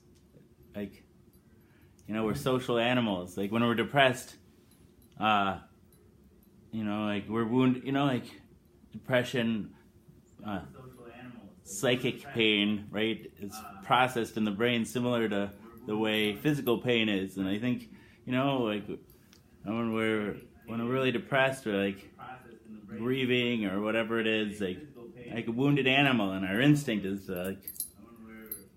for some of us is just really withdraw and isolate, lick our wounds. But for social animals, we wither when we're not around people, and so it's like ends up being a maladaptive coping mechanism. And your depression causes you to withdraw, and then the withdrawing and social isolation makes you depressed, and becomes this vicious circle. It's a self-fulfilling prophecy. Animals are good, for sure.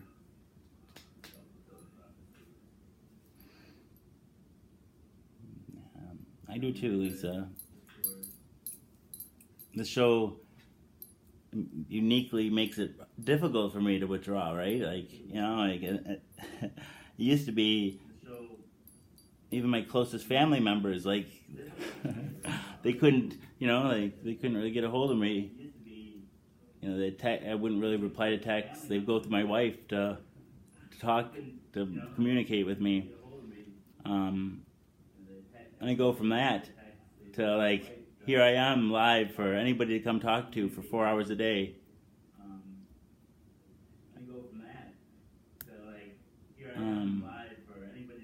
I still, though, when I'm depressed, I just stop checking messages. I stop. I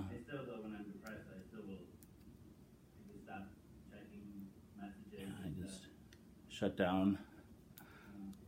Thank you.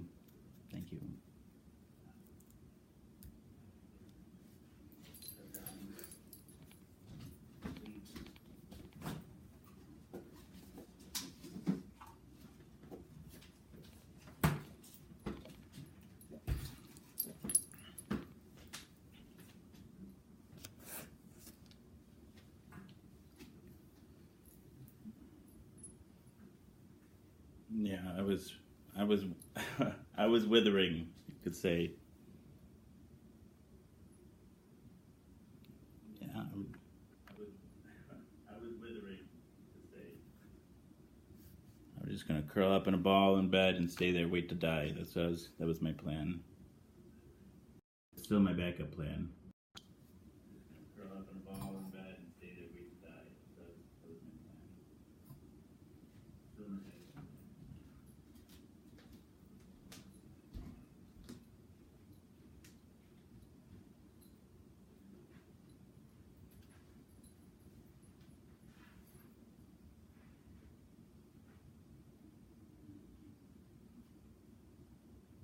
Oh, you do. You all help me, Kelly. You do. You really do help me.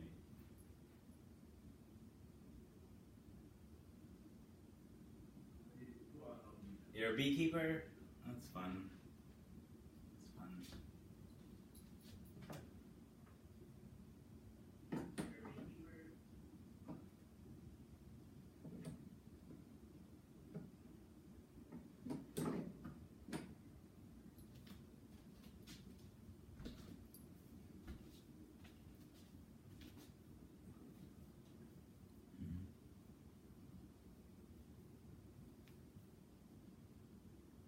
Yeah, those chicken legs. Woo woo.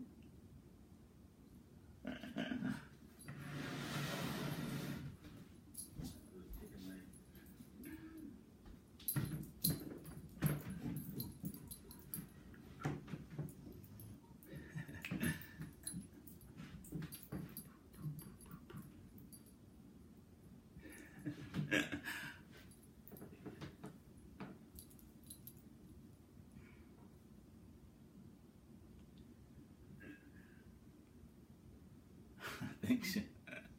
Thank you, thank you.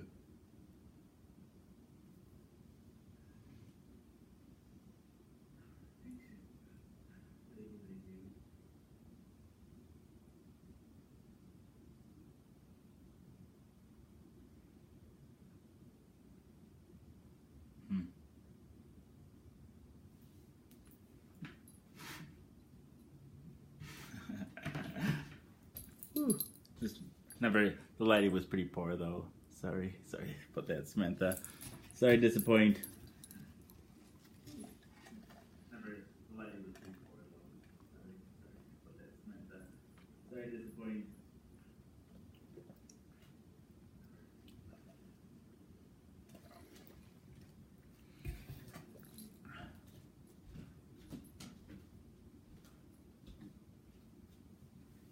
I'm just getting my iPhone 7 replaced.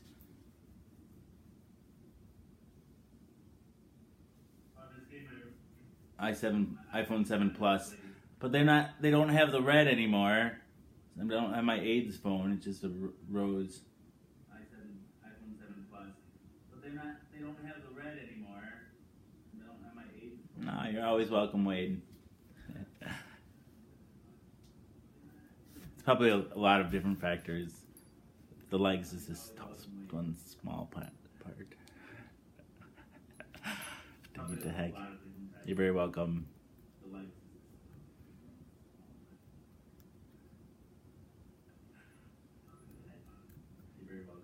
Yeah, but it's not AIDS. It's not my AIDS phone. So, but then I think we're going to get on the same bill again, which means that Laura gets a new phone, and she's agreed to take my phone, and I can get like, I might get the iPhone X. Laura gets a new phone, and she's agreed to take my phone, I can get like, I might get the iPhone X. It'd look really good for the show, being a OLED, and be the right size. It'd be just really good dimensions. For the show. I hate the I miss the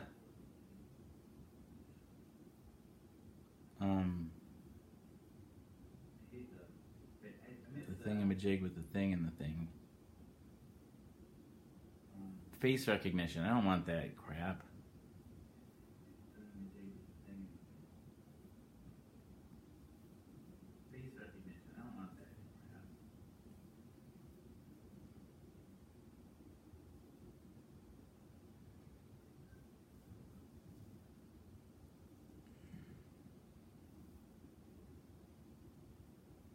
I think I'd like the iPhone. I think just the screen for the OLED screen would be nice. I think I'd like the iPhone. I think just the screen for the OLED screen would be nice. Yeah, I've always been happy with my phones.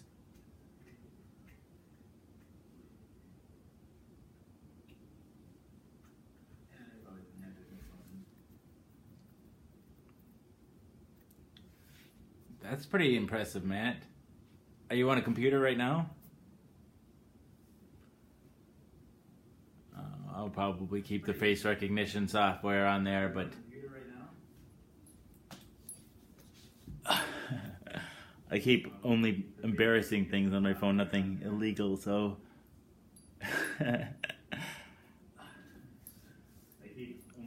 but, you know, like one thing I've read about, you know, just like really, you know, police could just put use, you know, put the phone right against your face and unlock it, you know, without, I don't know. Put the phone right against your face and unlock it, you know, without, I don't know.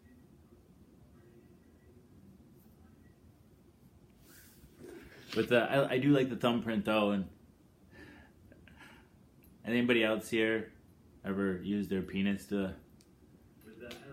print to unlock their phone? It's not very. It works, but it's not very reliable.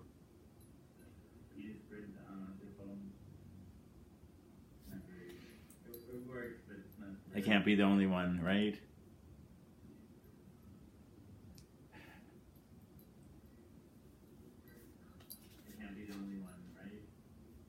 It worked, but just sweet Peggy Sue, sweet. It worked, but just sweet Peggy Sue, sweet.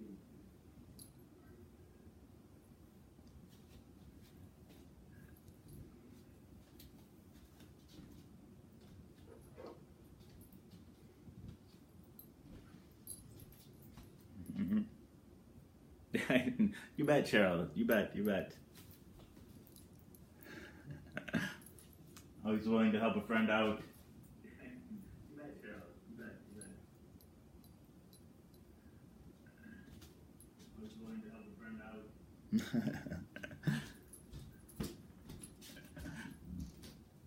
Apple Pay. Excuse me. I prepare your payment.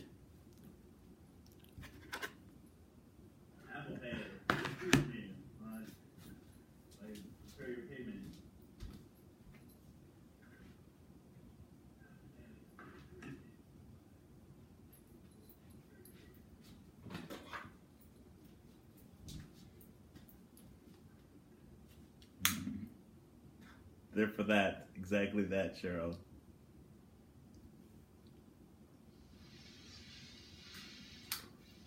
There for that, exactly that, Cheryl.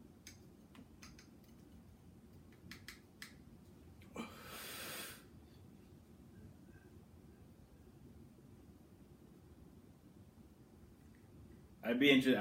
If I had a clitoris, I'd use my clitoris too. Clitoral phone unlocking. Can your clitoral be the key? I'd use my clitoris too. Biometric clitoral scanner. Your clitoral be the key. Biometric. I don't know. Clitoral scanner.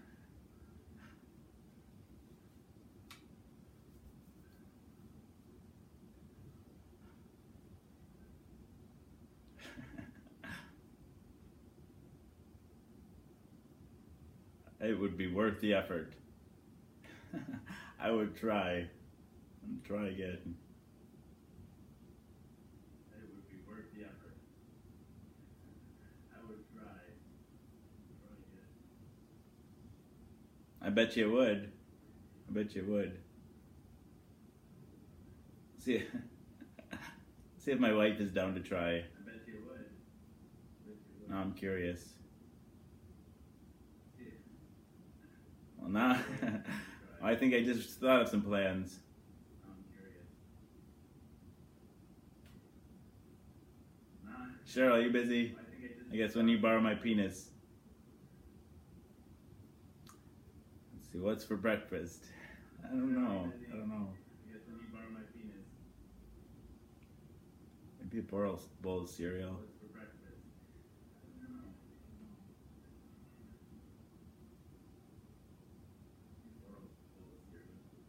know. Oh, the Hicks.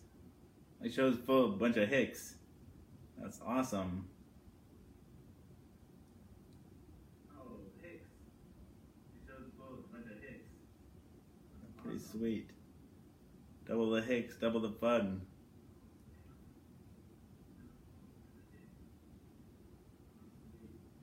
A lot of people with the same first name, but not as many people with the same last name in at the same time.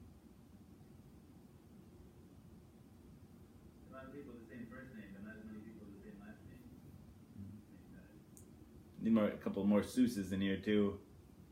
Oh, we sometimes get direct family members, so that happens. More Seuses in here too. We sometimes get direct. We got a couple Woods. I think a few Woods actually.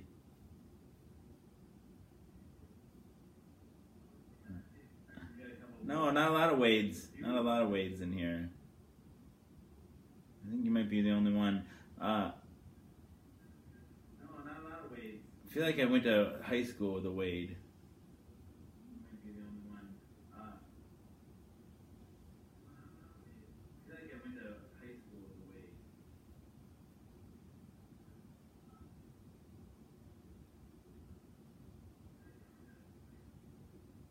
Mm-hmm. Oh, I don't know about that. Yeah, just sloppy where I put my O. I don't know about that.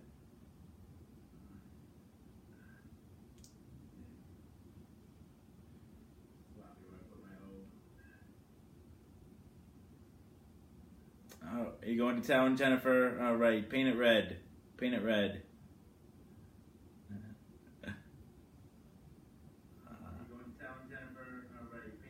Ben Wood's important too, Carl. We can't go. Ben Wood gave me my first piece of swag ever. Ben Wood's important too, Carl. Can't go. Ben Wood gave me my first piece of swag ever.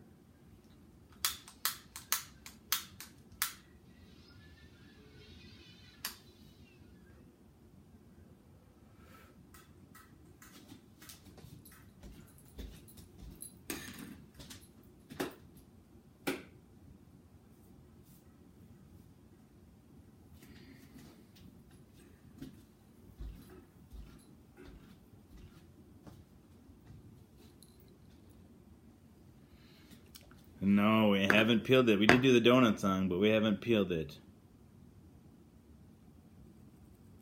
Oh, I don't have a huge hat collection. We got a few hats. We did the donut song, but we haven't peeled it.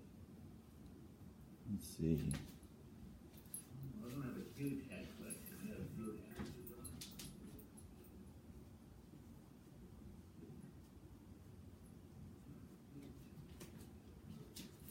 I don't even know where all my hats are at.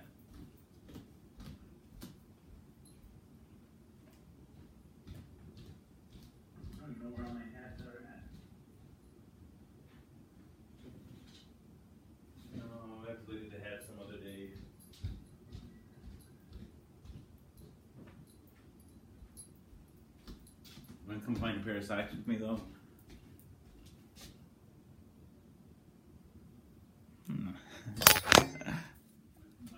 You're important, Wood, but you're not the only Wood. But that doesn't make you. We're all the same person anyway, right? Doesn't make you any less special.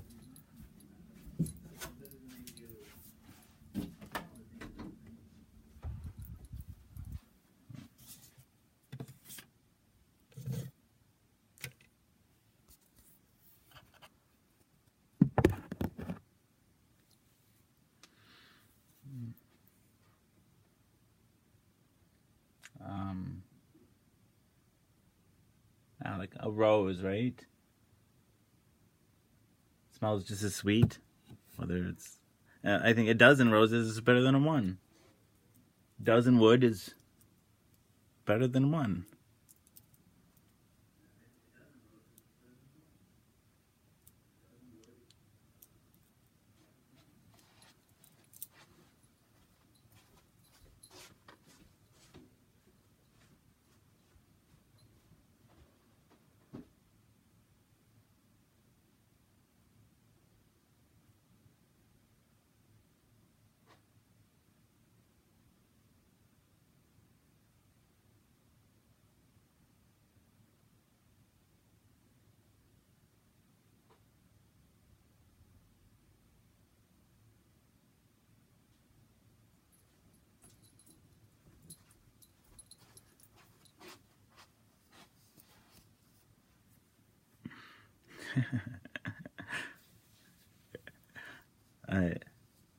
Maybe not at once. Maybe not at once. I don't know. I could probably handle a dozen people running a train on me, though. I'm pretty tough. What's an AR hat? Oh, it's a sports thing. I put it on.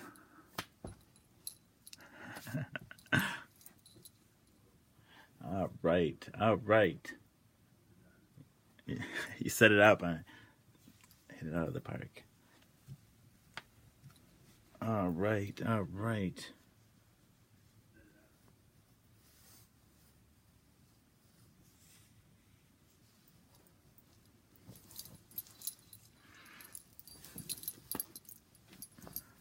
Pants. Wow. Almost civilized. Well, pajama pants, so barely.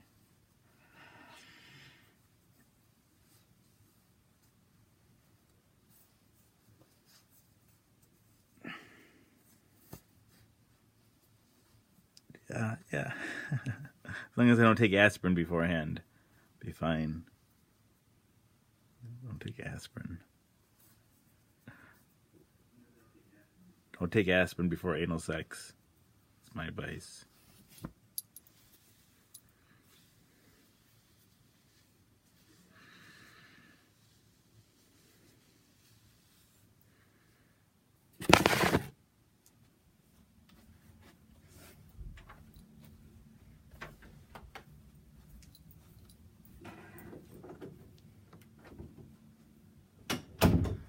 Well, I don't know, because for me, it made me bleed. It's bleeding all over this guy. He's wearing a condom, but because for me, it made me bleed. This is before I had HIV.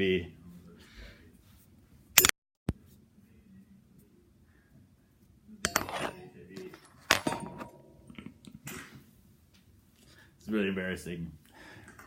Quite.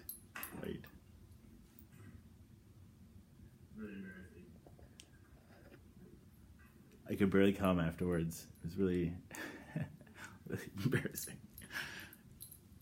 I could barely come afterwards. Really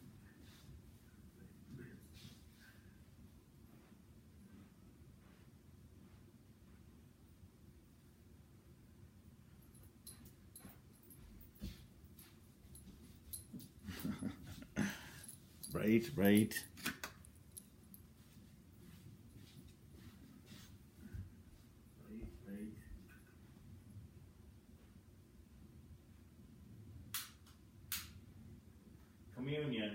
Communion.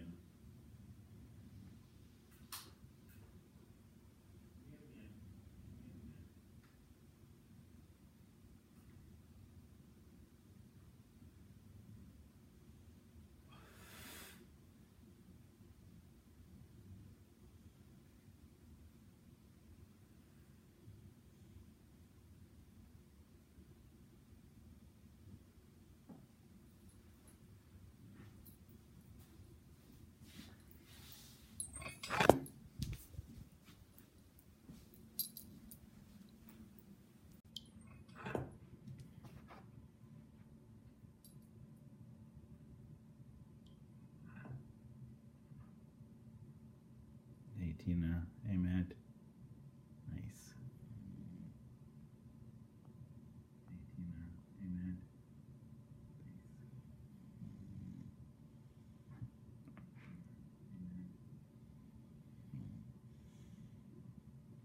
What did you ask, Louise?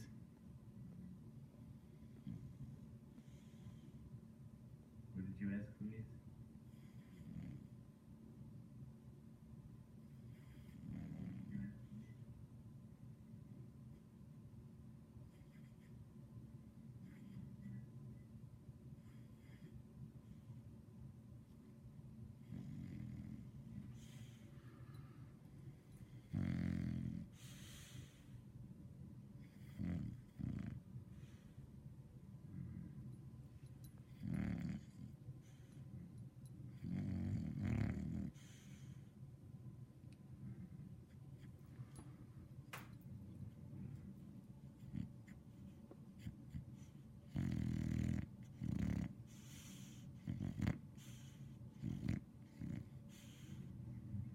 Sophie.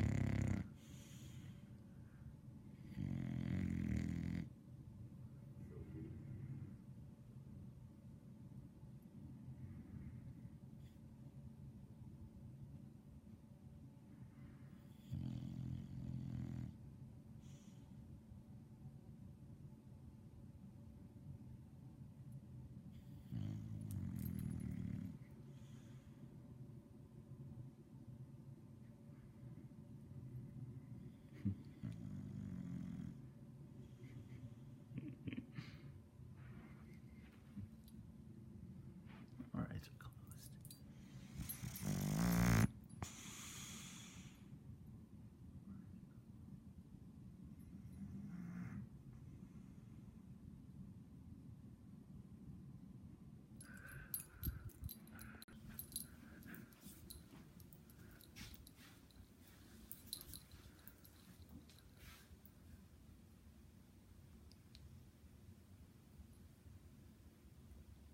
All right, all right.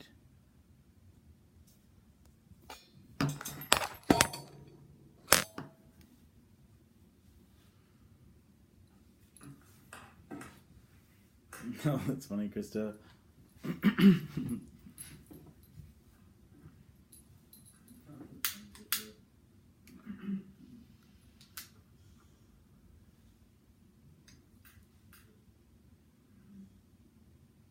It's so sunny outside.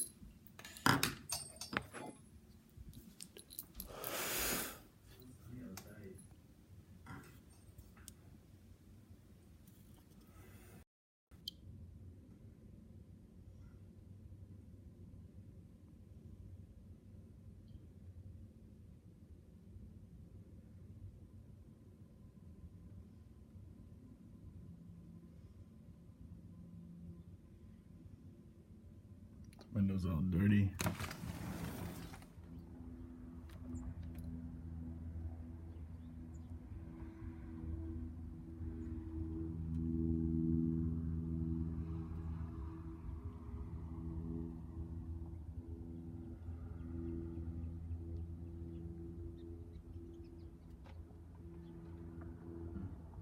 It's pretty chilly. Yeah, I don't know what the temperature is.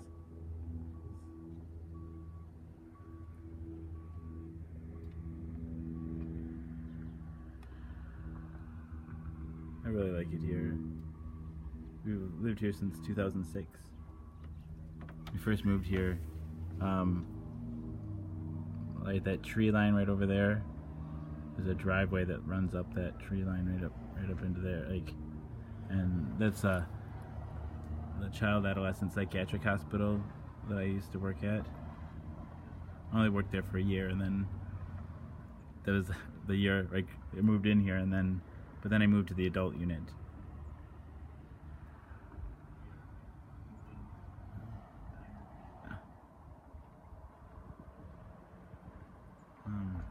Yeah, that's cool too. This is like a prairie restoration, and this rain garden here is where all the rainwater collects from, like, a pretty wide area. So this is like this is never dried out.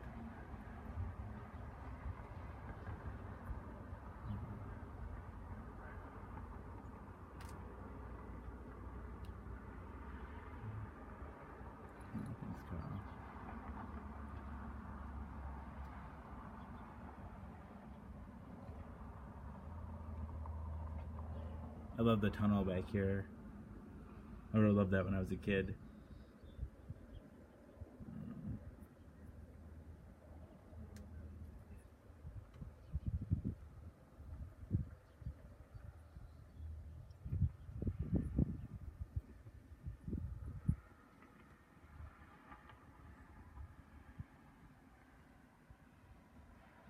Gets graffitied quite a bit.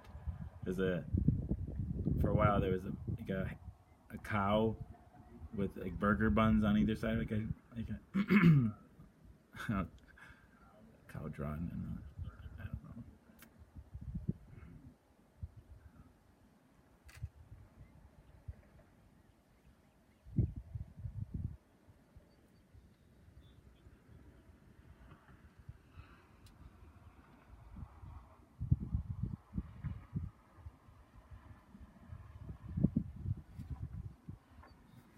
It's kind of nice outside, actually.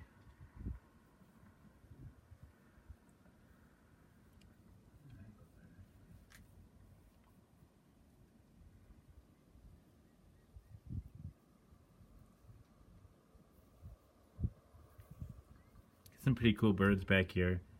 I don't know. I see blue herons every year, and sandhill cranes, geese. It's been a while. Maybe it's just because I'm not out the times anymore. But like, the first few years I lived here, I saw collared kingfisher. It's still chilly, yeah. And that, like, the collared kingfisher is like big, like a cardinal, like, you know, a big hefty bird, but it would like hover like this, like way up here above the water, just like I don't know, yeah, just floating in place like a hummingbird, and then it would dive down like into the water like for fish.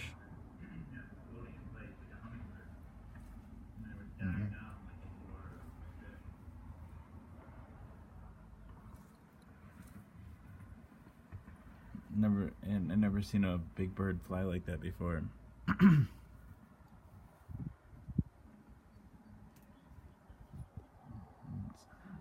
Collared kingfisher. Laura puts out the oranges for Orioles, I think. For Orioles. We get finches too. Finches.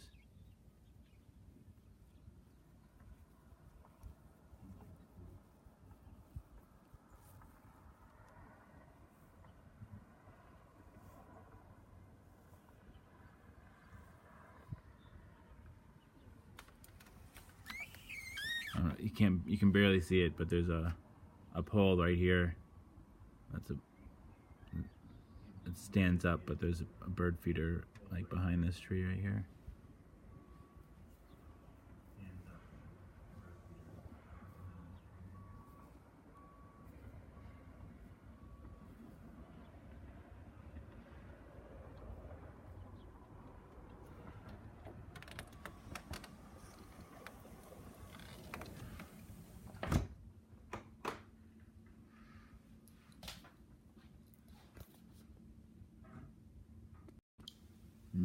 So let's work on that paperwork.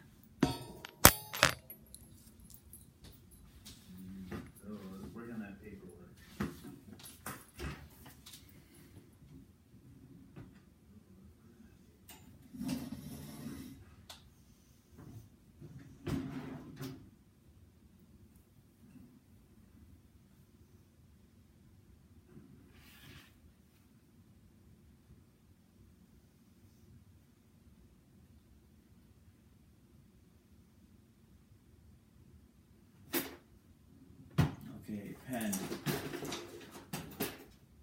Where are you?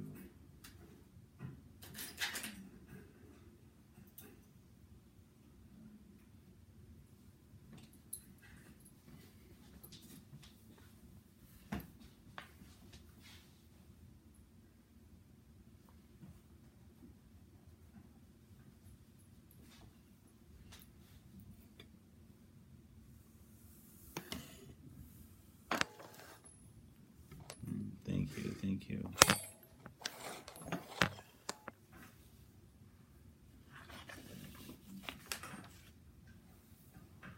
Name. I know that. Name.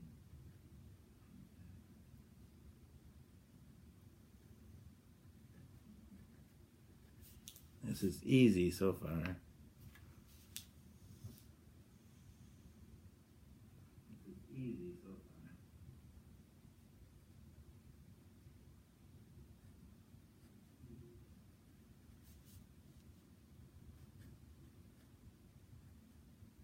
Yeah.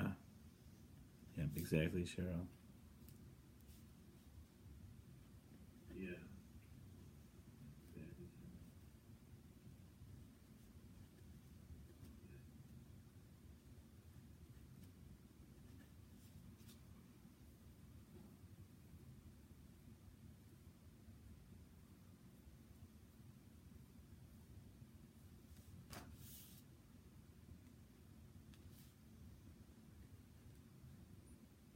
Social security number and phone number. Social security number and phone number.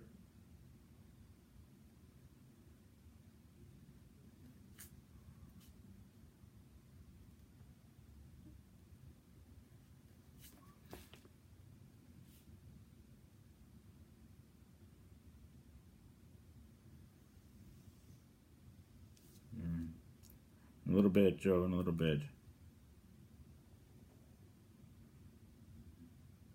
A little bit, Joe, a little bit. Email address. Whew.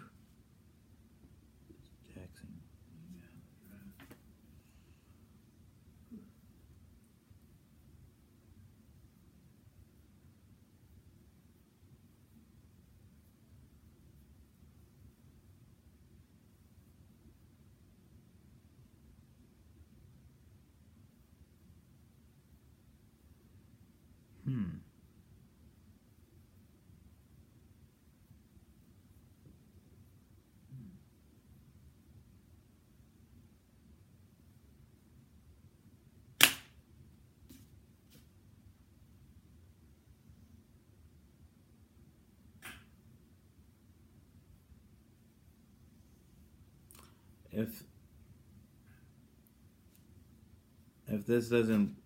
If this appeal doesn't work, then I'll have an attorney that through the ARCW, the AIDS Resource Center of Wisconsin.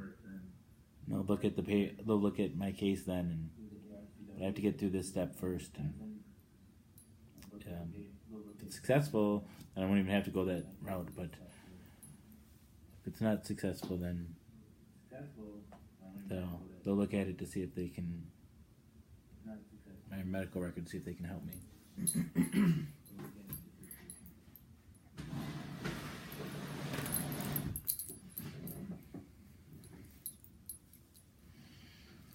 Now it says it wants me to put down the name of a friend or a relative, not my doctors, that knows about my medical condition. Name of friend or a relative, not my doctors, that knows about my medical condition.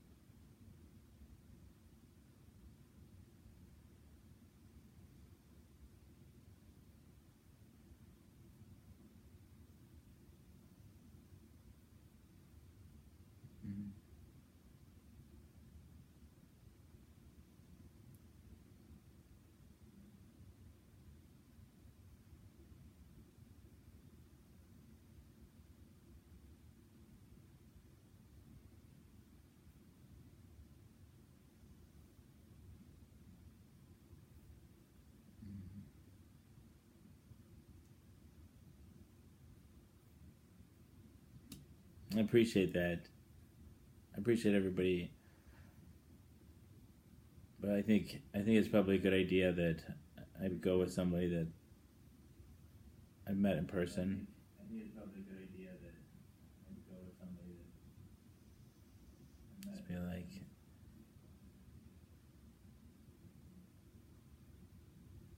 I don't know. I think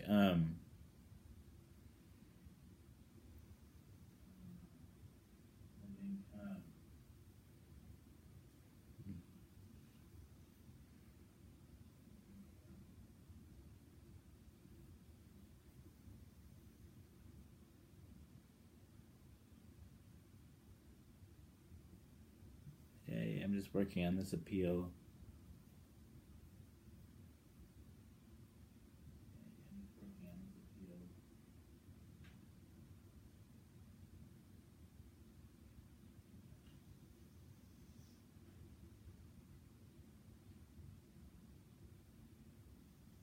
You know, I've been like frozen on this stuff for like forever. You know, I've been like frozen on this stuff for like forever. Like,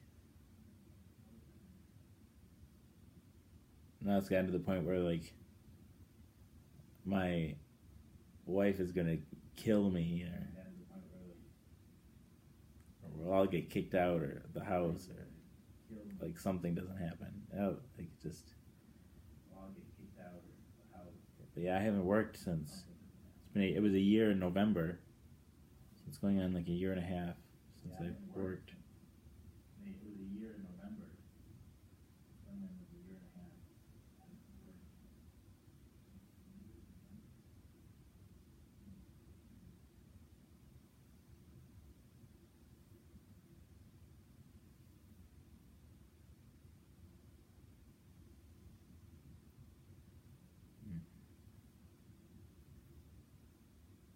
Stop what? What I do? What I do?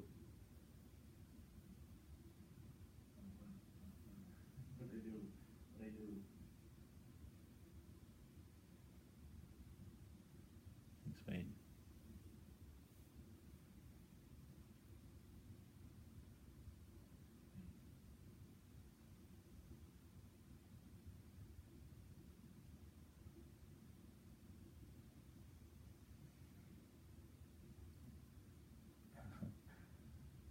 I'm okay, Barbara. How are you?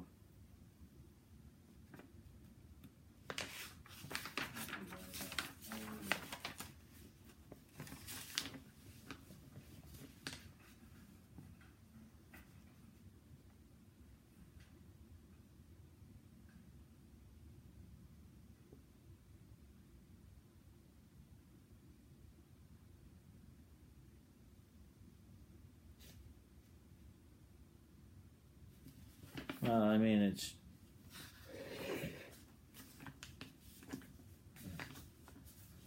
I need. I do need to get income at some point. I do.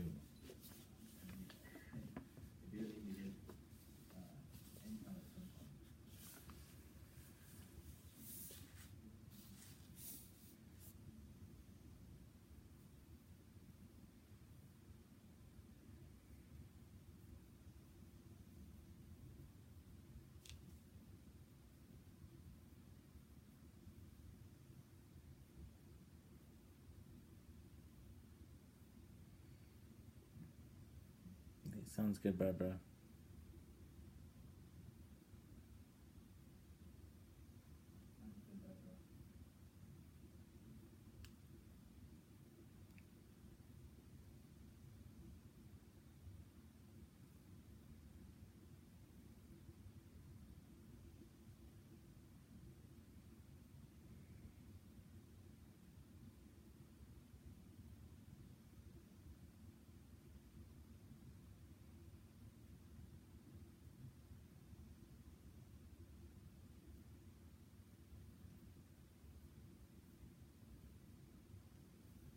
Thanks, everybody.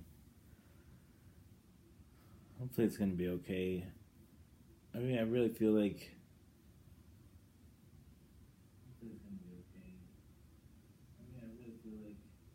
my case is pretty good.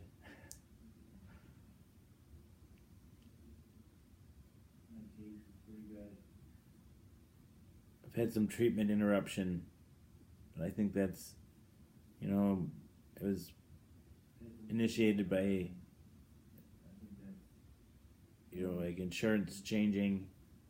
I didn't have insurance for a little while, so I lost access to my provider, and I got off my meds, and kind of went on a little roller coaster and like.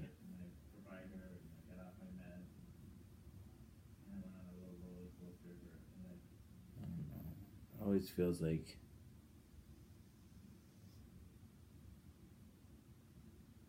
getting mental health treatment is like there's still so much stigma to it.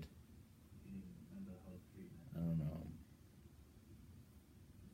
Like my doctor, like her stance. I only saw her once, and I'm like, I don't want to go back to this new doctor. I'm gonna try to go back to my old doctor. And I get my phone tomorrow.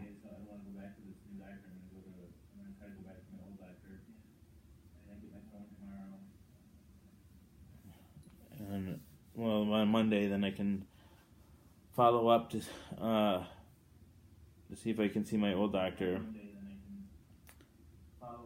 Just I don't know there. Yeah, like this other doctor, it was like a teleconference thing. So it was like she was in Milwaukee, and I don't know. She works at the RCW, and like there in Milwaukee, and I think I just got the sense like I don't know.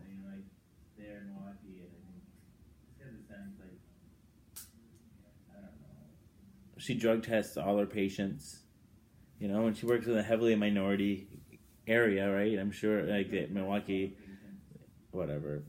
And I just think.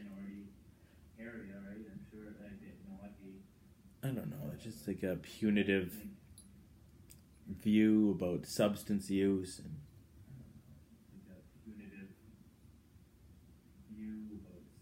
And it's, I don't know.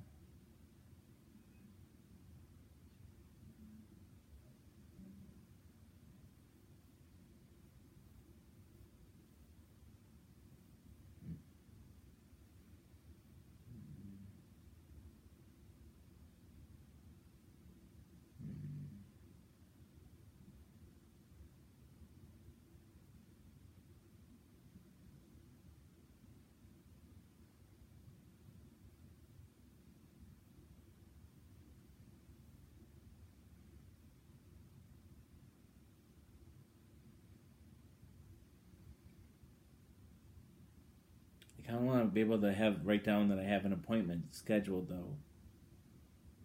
I don't right now. I want to be able to write down that I have an appointment scheduled,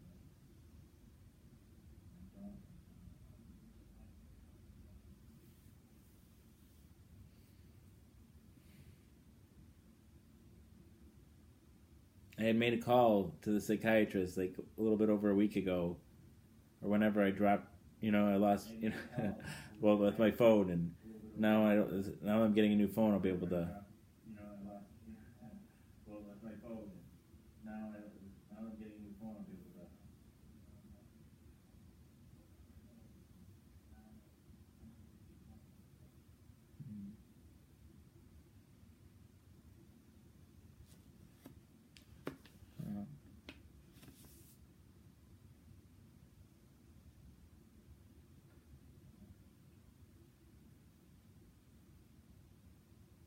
I appreciate your offering, Barbara. I think I can fill this out. I'm just gonna answer the questions, and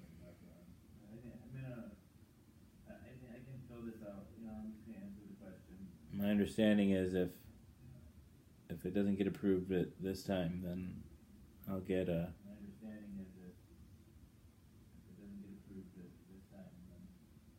I'll get. The attorneys at the RCW will look at it to see if they think that they can help me. The attorneys at the RCW will look at it to see if they can. You never wrote follow-up dates. What do you mean, Laura? You never wrote follow-up dates. What do you mean, Laura?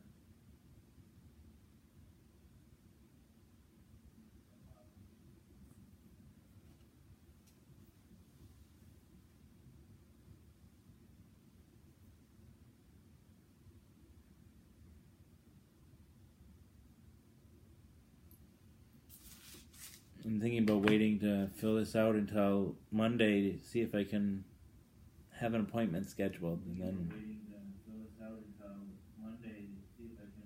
rather than writing no.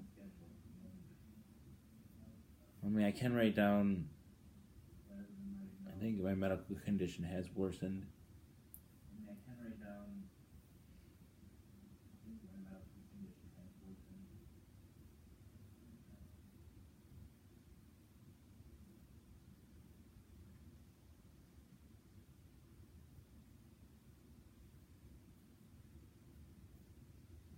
Feels like it's worsening as I write this down here.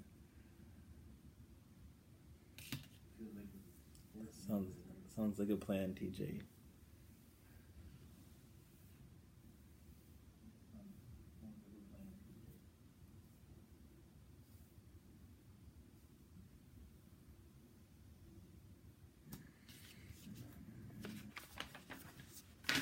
This is all part of that. Okay.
Well, like I said, I think I'll have access to an attorney if this gets denied.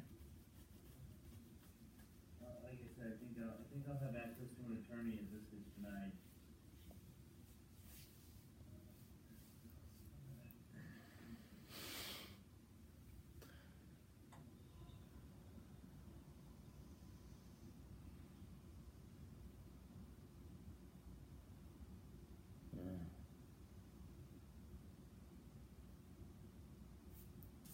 I is sad. That's what I is sad. Dang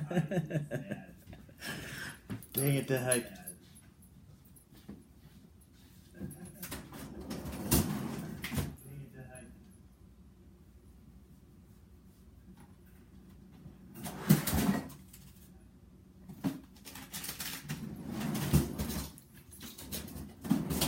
Thanks, Mason.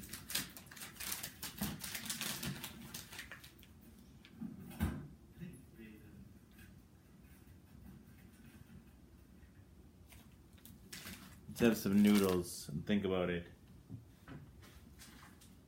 I love you too, Wood. Hey, Ashley Rogers. Think about it. Microwave some noodles.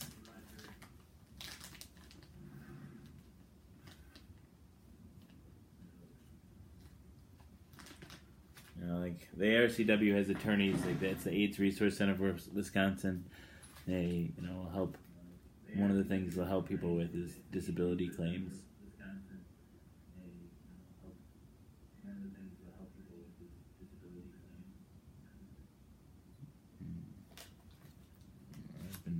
I've been depressed for a long time, Scotty.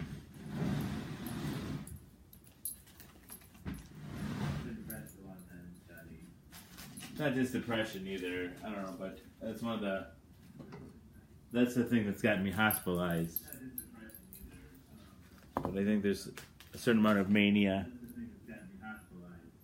I think up to 40% of patients with HIV, even on medications, up to 40% experience something known as HIV-associated neurocognitive disorder. HAND. It's a cluster of symptoms, but mania can be one of them. And it feels like my mental illness, because I've had depression for a long time.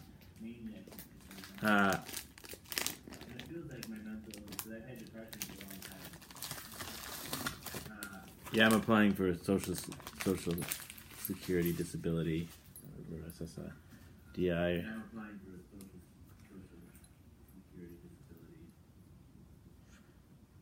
I have till April 6th to get the appeal in.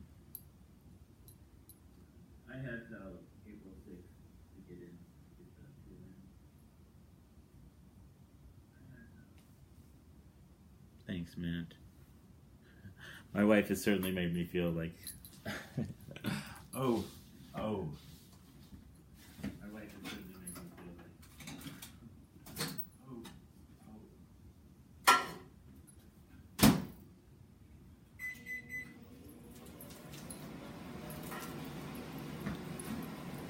well. Thank you, Barbara. Thank you.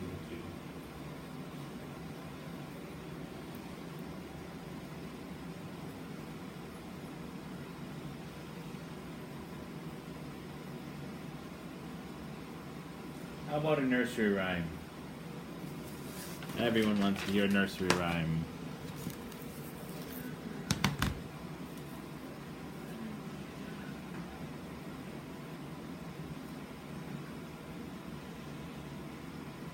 I'm sorry, Ashley. It's really recently.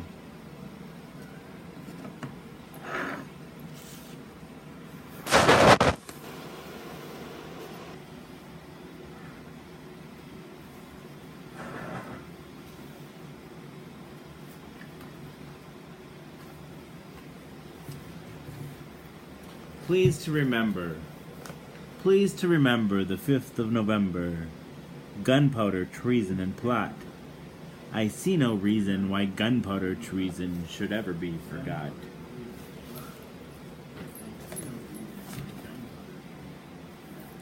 The 5th of November is, of course, still remembered in England as Guy Fawkes Day, when bonfires are lit around the Guy, a stuffed figure which children take about the streets for a week or so, preceding November 5th, begging for fireworks money. A penny for the Guy.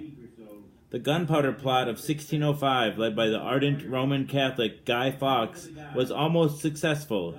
He and his fellow conspirators, who planned to blow up the Houses of Parliament and so rid the country of its Protestant rulers, had in fact planted the gunpowder and set the fuses, having dug their way to beneath the Houses of Lords from an adjoining house.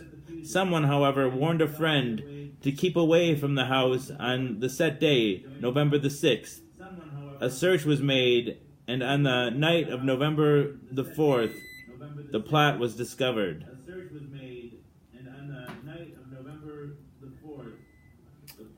Guy Fawkes Day.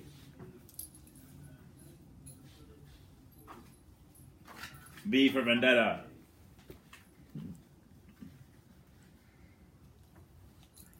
Wait. A penny for the Guy.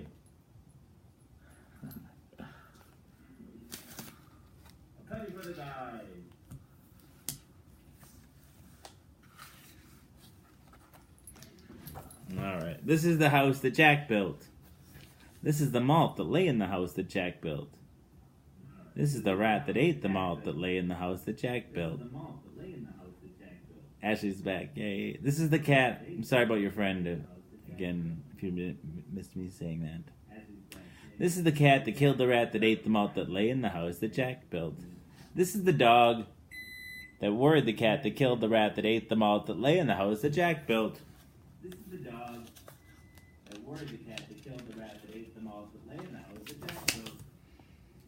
This is the cow with the crumpled horn that kicked the dog that worried the cat that tossed the dog. I always say that kicked. That tossed the dog that worried the cat that killed the rat that ate the malt that lay in the house that Jack built. This is the maiden all forlorn. Milked the cow with the crumpled horn that kicked the dog that tossed the dog that worried the cat that killed the rat that ate the malt that lay in the house that Jack built.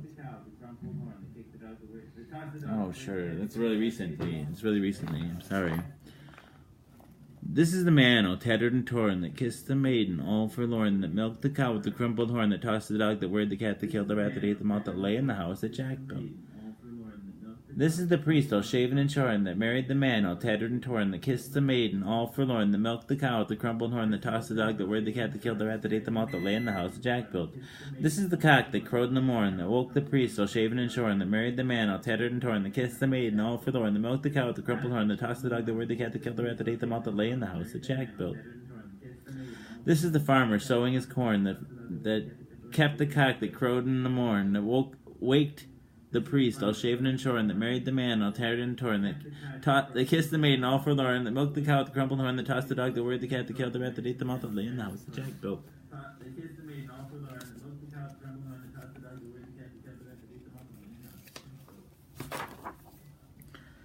This accumulative rhyme first appeared in print in 1755, but is probably very old and may be derived from a Hebrew chant known in the 16th century. Similar rhymes occur in European languages, in other European languages. Similar rhymes occur in European languages, in other European languages.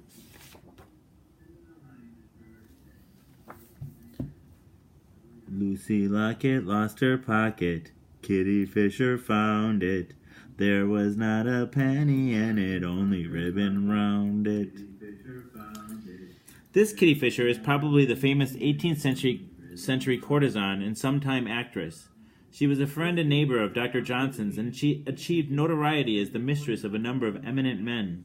By the middle of the 19th century, the rhyme was well known in both England and America and was sung to the tune of Yankee Doodle.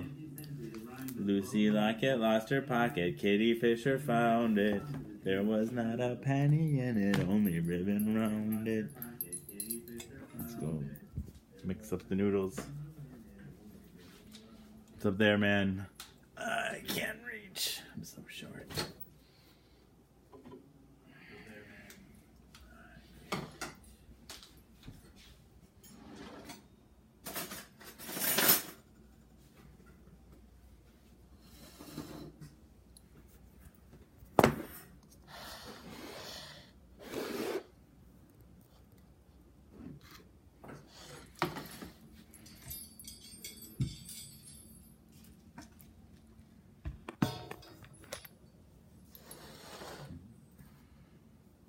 Yeah, I think that's almost my favorite part, Peggy Sue.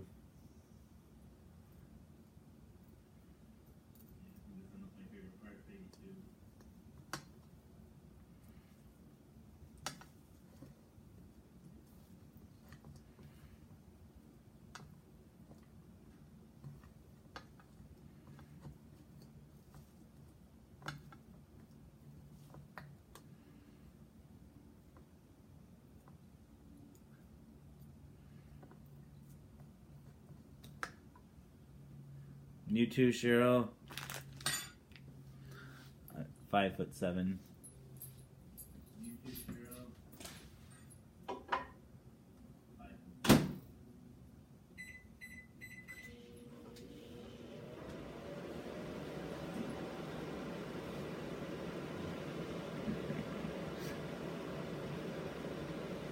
Sounds so sensual when you say it like that.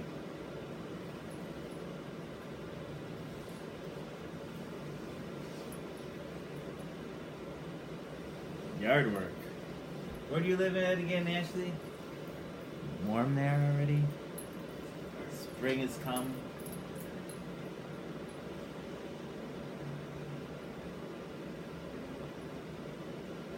Spring has sprung.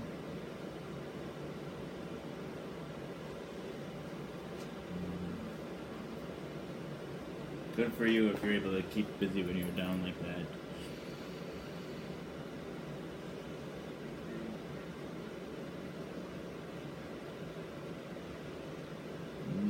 Noodles. Noodles.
Happens sometimes. It happens sometimes.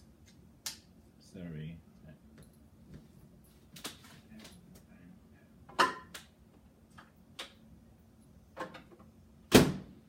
30 more seconds.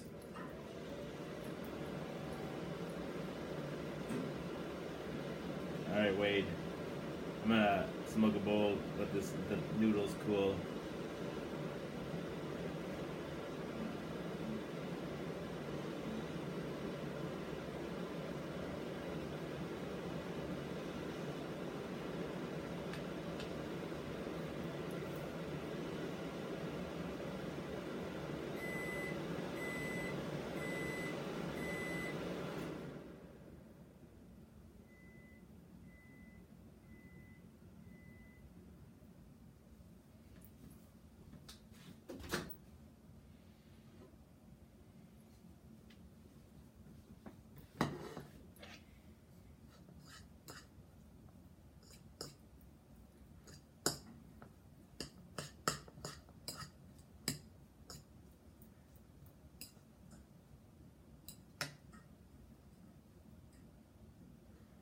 Making some noodles, heated up some noodles.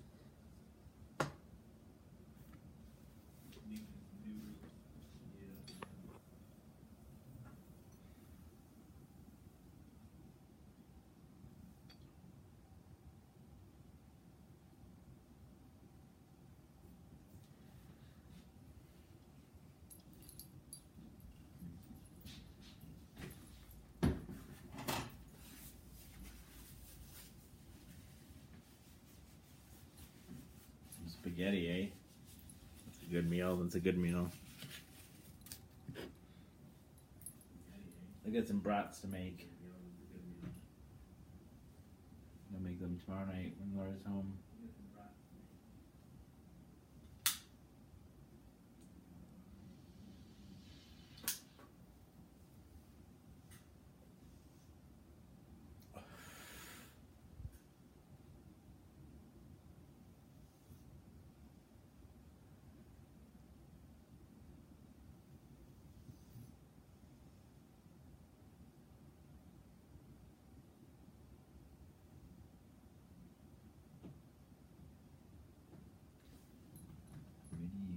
Mini peas.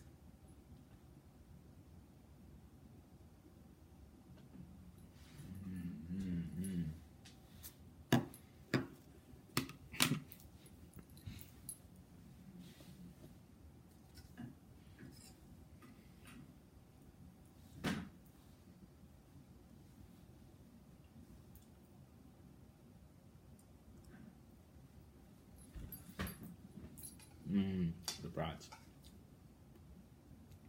They're not so many. Some of them are pretty hefty.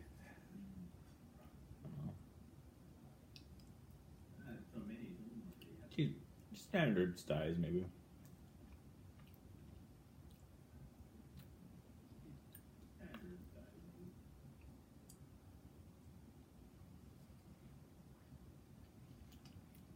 Hi, Lulu.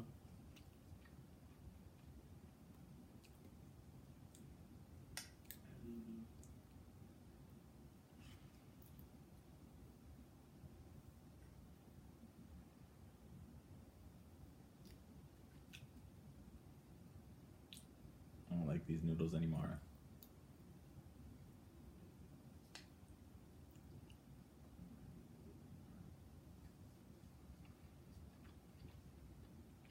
Hi, Michelle. Texas, California, Calexico. Fun. I'm in Wisconsin. Peggy Sue's in Utah.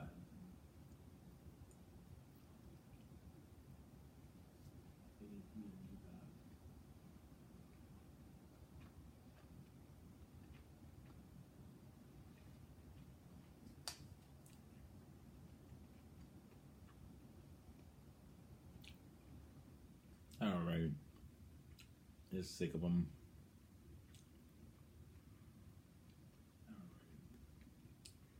Oh, shucks, Michelle. Thank you.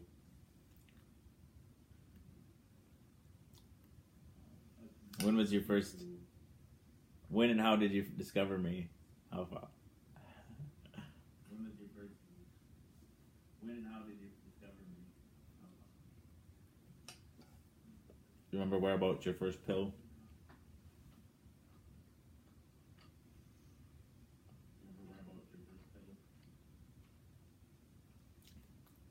Matt, can you talk to?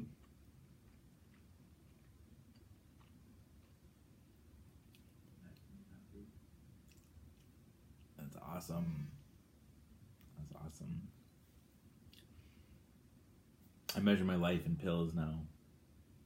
It's not weeks, months, days. It's just, oh, that was about 30 pills ago. That was about a bottle ago. That was about a bottle.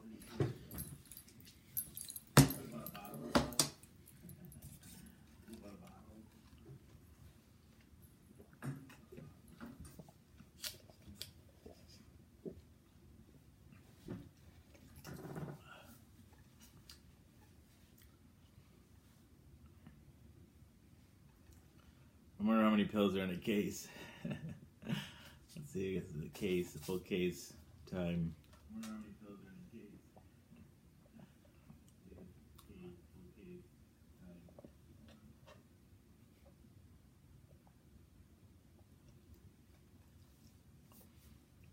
I used to kind of resent taking the pill, but now this has kind of made it fun. You guys make it fun. You make it fun. You guys make it fun to have HIV. It's like kind of cool.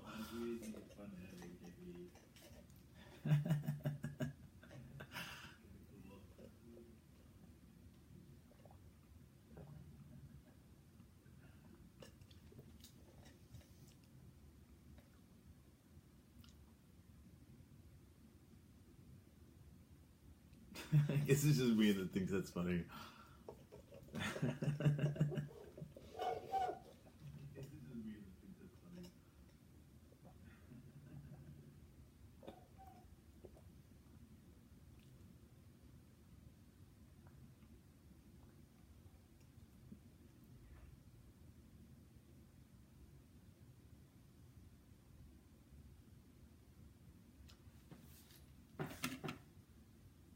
Wait, so can I have a bit of backstory on how these videos came across? Was it built on HIV awareness? I think so, yeah. Like, I mean, I was doing, before By Mouth Daily, I was doing Jason is a Social Scientist, like the Grilled Cheese Edition. Jason is a Social Scientist. I don't know. Macaroni and Cheese Edition. Jason is a Social Scientist, the DAP Edition. You know, just like random stuff.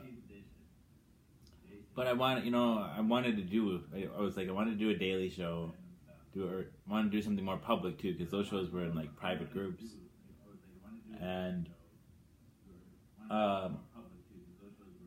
right before the show started, somebody's like, and this is like recurring theme since I was diagnosed, is how easy it is and how lucky I am to have HIV now, and like, I don't know, when you're dealt a devastating diagnosis, you don't necessarily want to hear how lucky you are.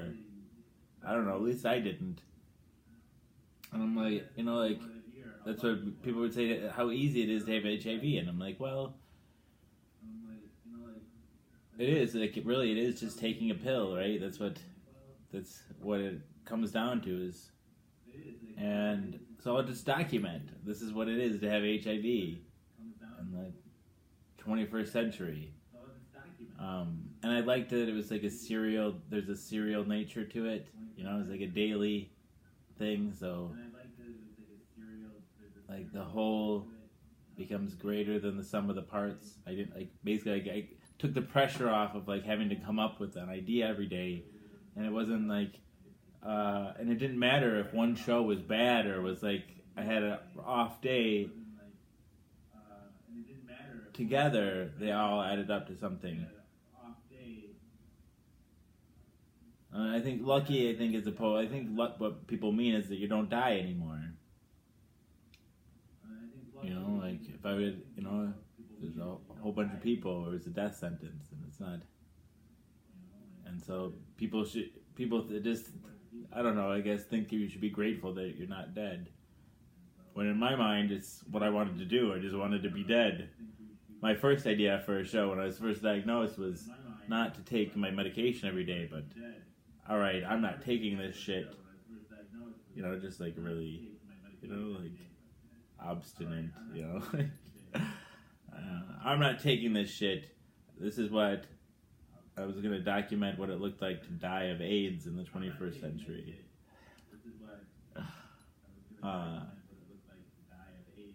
Because it felt like my life was over anyway. But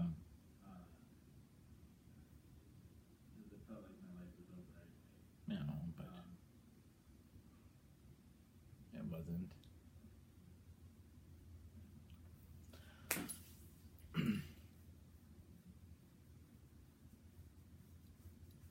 Yeah, so, and I saw a lot of things about HIV, and all of them were positive, right? Like,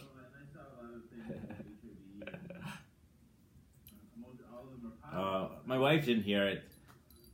I don't think it was a big deal. I have to ask my neighbors to be sure, but I don't think so.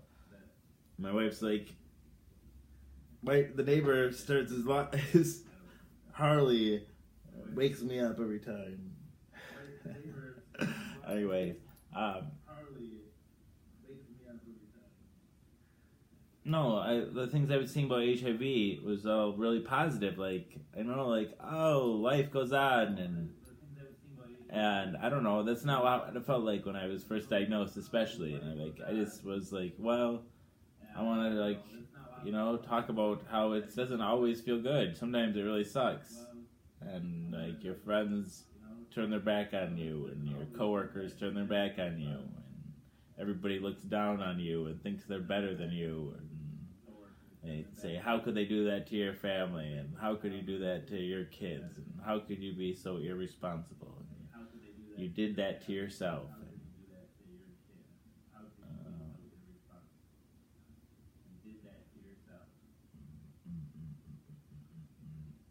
And yeah, it just feels like it felt to me like I committed this, like, unforgivable sin, and like no one would ever respect me ever again. I don't know.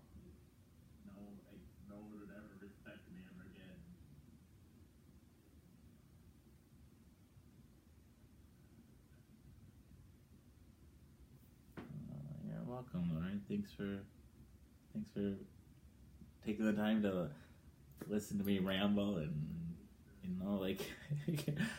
be a jarring sight when you first see me. So, I think it's good that people have to have an open mind to like figure out what's going on here.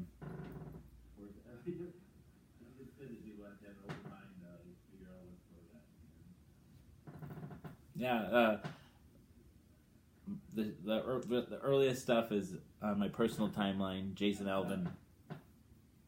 It's public, but you can friend request me too, if we're not already friends. But yeah, so between the page, Jason is a social scientist. I think probably at pill 150, I think, or something, I switched over. So like the first pills are all on. There's 30 lost pills too. Yeah, you can totally have me.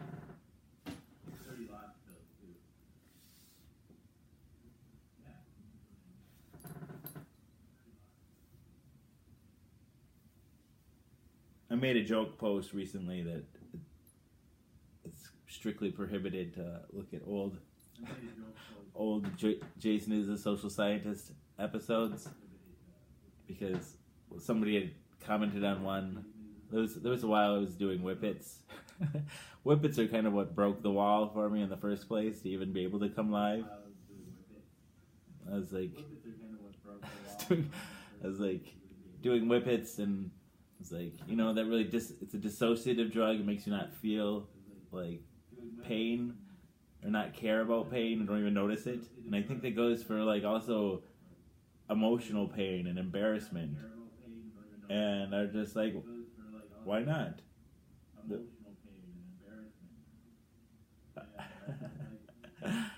And I don't know. I don't remember. There's quite a few of those, and I don't even know. And even the ones that don't have whippets, I don't know. I don't know everything I said in all those. There's thousands of hours of me rambling, and I'm not. I said I'm not fully prepared to defend everything I've said. But this has always been the case. So like, if I'll either defend what I said or I'll apologize for it. Been there, Krista. Been there. It was in jest, though. Like, if I really didn't want people to watch them, I probably wouldn't have made them in the first place. Or I could change the privacy setting. I don't know. I don't I can't make a big post and say, "Don't do this," and then like make no effort to stop people from doing it. It was basically an advertisement for the show.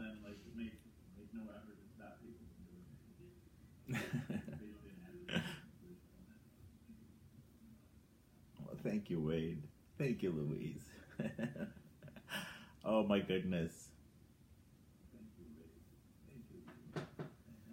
There's 30 lost pills to 3 days after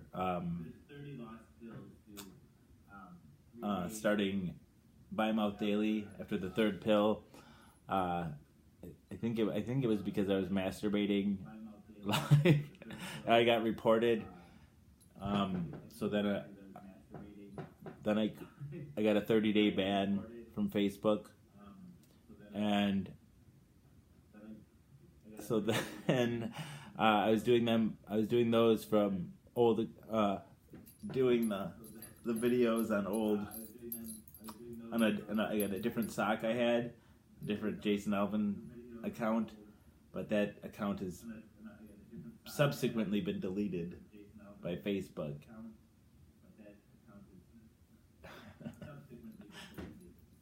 Dang it to heck.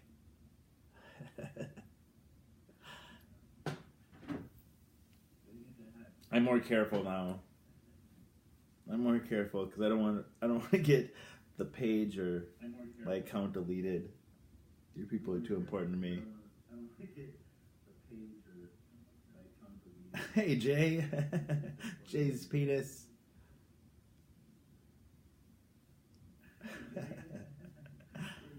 I did, Laura. I did.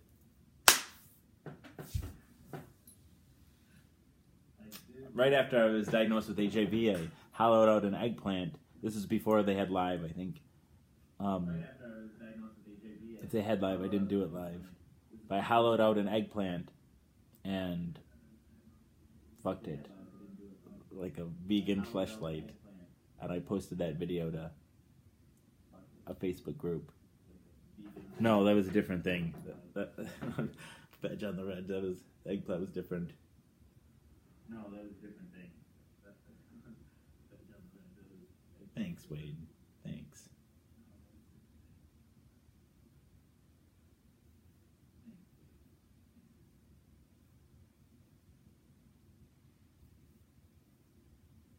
I was like, that was right after I was diagnosed. I didn't think I was ever going to be able to have bareback sex again, because my HIV education was really outdated. The last thing I learned was in 1997 when this HIV positive couple came in and had an assembly at my school. It's a married couple, a man and a woman. They were both HIV positive, but they were saying they couldn't have unprotected sex even with each other, because there was fear at that time that two people, because the virus mutates so quickly that they keep giving each other their virus back and forth and make like a super virus. And so when I was first diagnosed, that's what had in my head, and I was like, it took me a week or two, it was probably 3 weeks before I finally got in to see the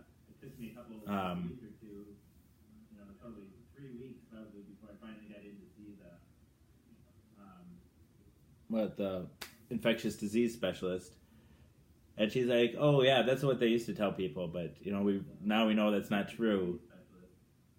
And right around that time is also when the partner study came out, so like now I know that it's safe to have bareback sex with anybody as long as I'm on my medication. But I didn't know that at first, so I thought when I first was diagnosed, I'm like, this eggplant is as best as it's gonna best as I'm ever gonna have ever again. It's depressing. It's depressing. Oh.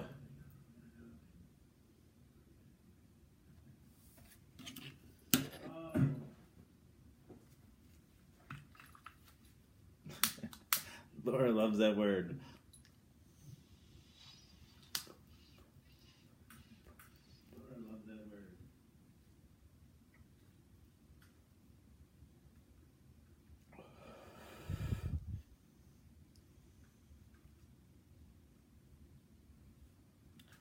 Should we listen to a record? Do you really want it, Chelsea? I can send it to you. Do you really want it, Chelsea? I need to make another one, frankly. I need to make another one, frankly. Better quality one. One where the eggplant gets seated in the end. Bobby, I'm alright. The eggplant gets seated in the end. Okay, message me so I don't remind me, And as long as you're over 18, you can. I'm happy to send it to you. Remind me, Oh my goodness! I can post the there's the I have the preparation video. I call it Preparation E.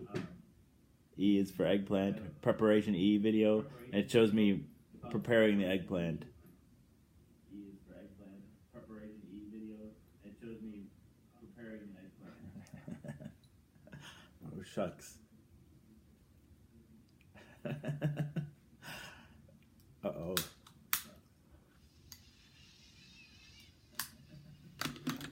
Nice to see you, Sarah. How are you?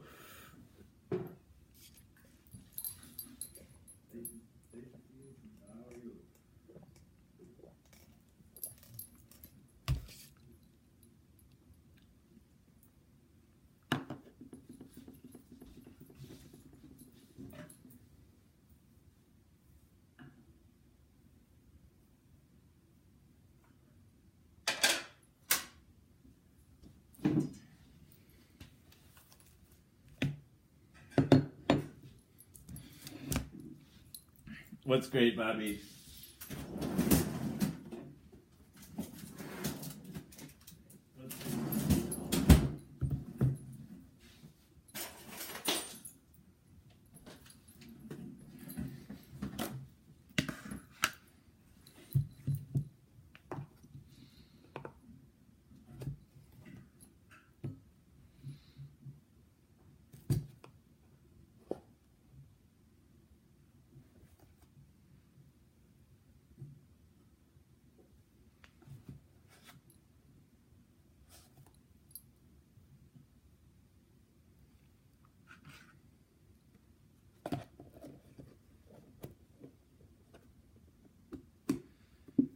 What looks really cool?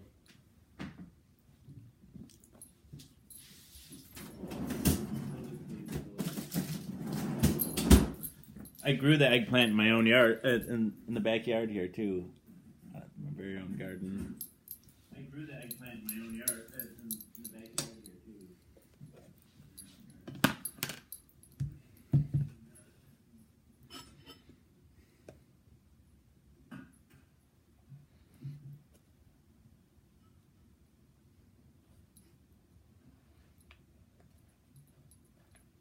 Some people have green thumbs. I've got a verdant dick. Okay, Jason, that's enough. That is enough. Okay, Jason, that's enough. That is enough.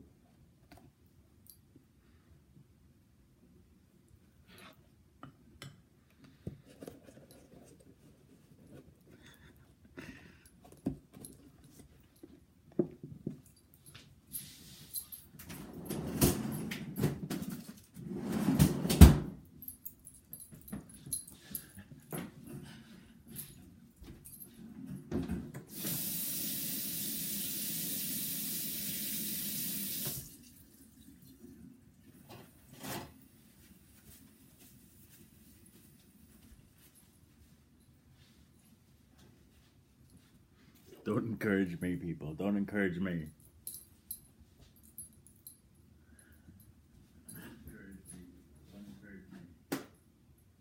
No nuts, Laura. No nuts. Bananas are good, though. Banana.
So first we have to do proper preparation, I guess.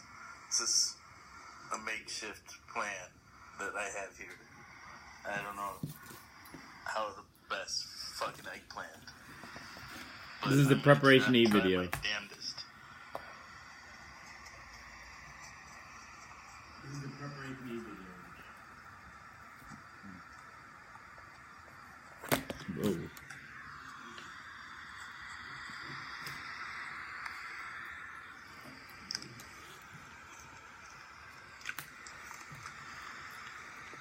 Tastes like a vegetable. Which isn't necessarily a compliment. Wait.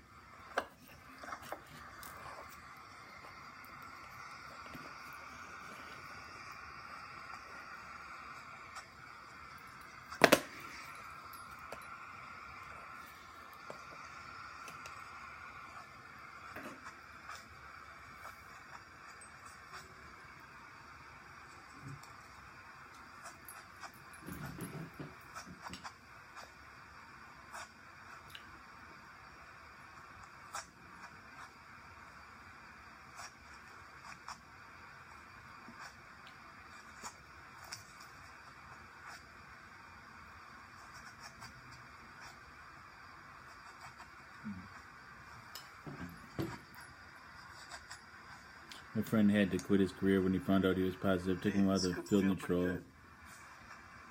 I didn't know what It's an nice to hear eggplant felt Sidwell. like inside. You know, I think It's been a long time since I cut up an eggplant. Like probably since I was a little kid. Helping my mom make fried eggplant. it's a grieving period. Bullshit, I think I that don't know. Amanda everybody says she goes makes it through, or good. most people go through.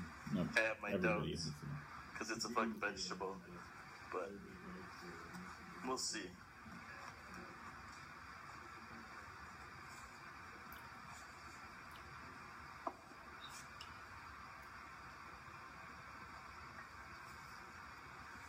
Alright, I'm gonna leave the hole kind of tight, so I have to really squeeze it in there. I don't know. I might have to rework this eggplant a little, especially right around here. I kind of balk a little bit at the idea of it being a lesson.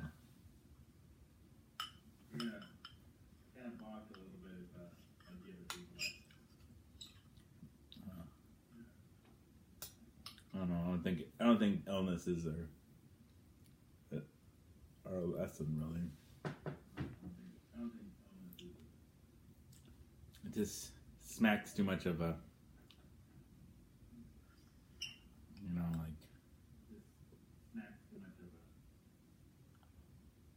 I know you mean. Yeah, I know you don't mean it this way, but.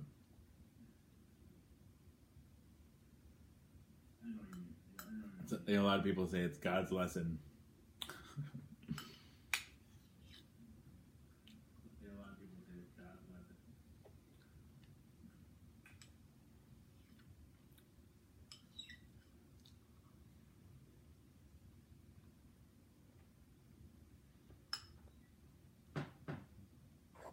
Ice cream, I should leave it sit out a little bit.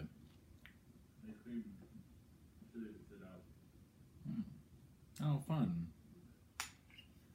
That's fun. You didn't meet through the show, did you?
I've been down for a while.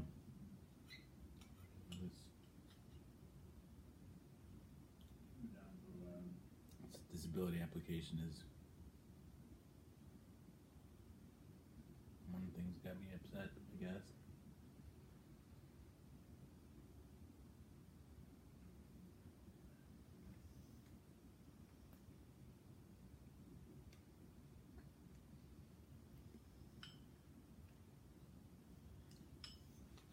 Thinking about how crazy I am and crazy my life is, and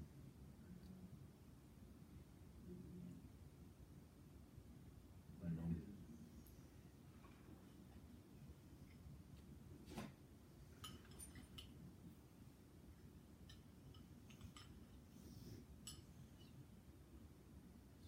Dark, dumb stuff.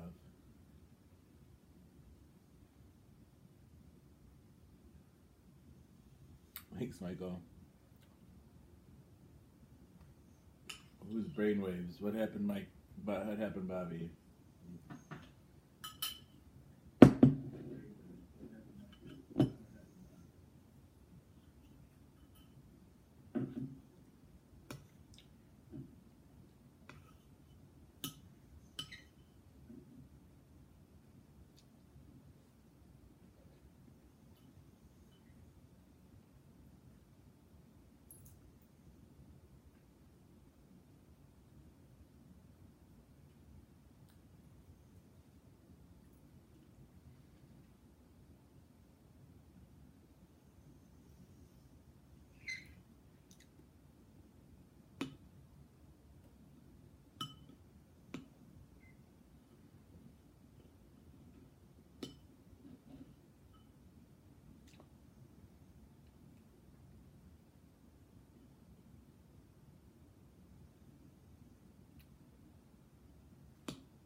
Everybody's quiet.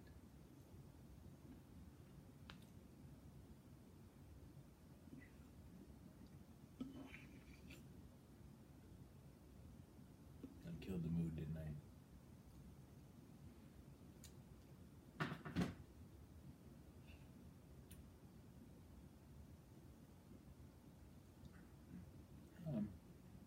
Yeah, I'll be alright. Just in existential torment. I'll be fine. I'll be fine.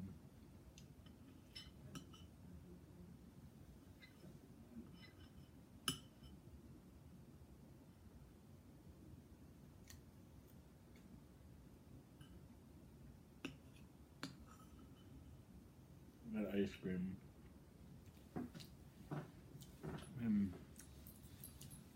Things are okay right now, and there's nothing bad's gonna happen tomorrow, the next day, hopefully.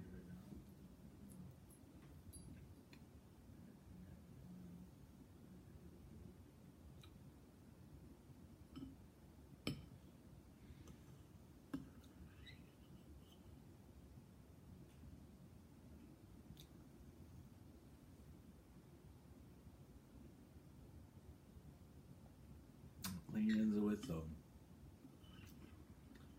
Clean as a whistle. Clean as a whistle. Clean as a whistle.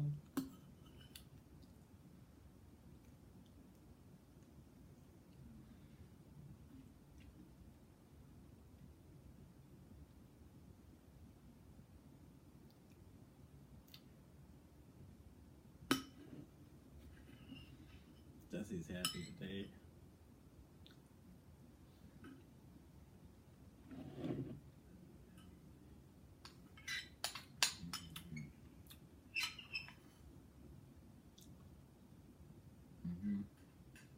I have heard of Kratom.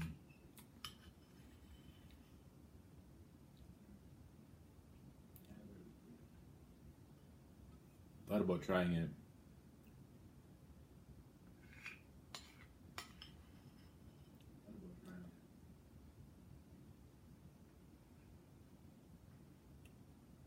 I used to be really heavy into opiates, IV opiates, IV Dilaudid, IV morphine. I don't know, whatever pills I could get my hands on.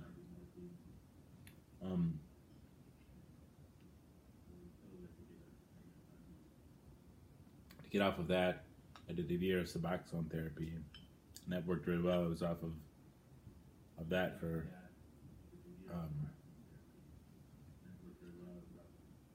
from 2011 till 2017. And now, in this past year, I've dabbled with Suboxone here and there.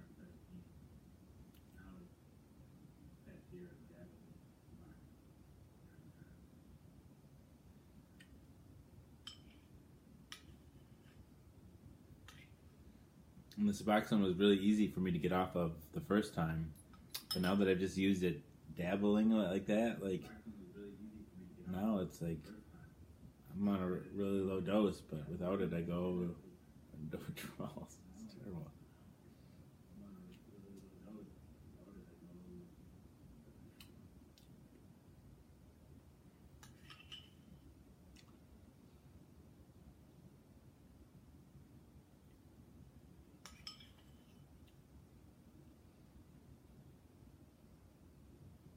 That didn't happen to me the first time. It's like taking a placebo.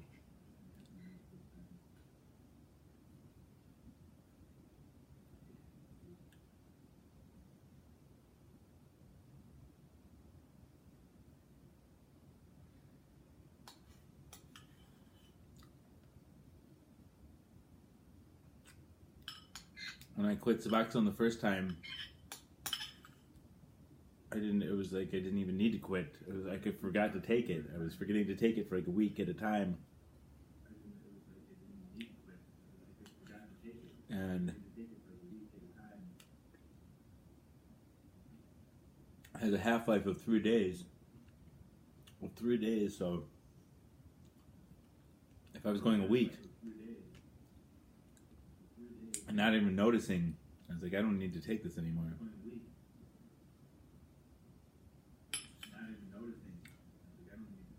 Is it Jay? Was your boyfriend? Does he still have his? Was it your boyfriend has his penis out still? I just,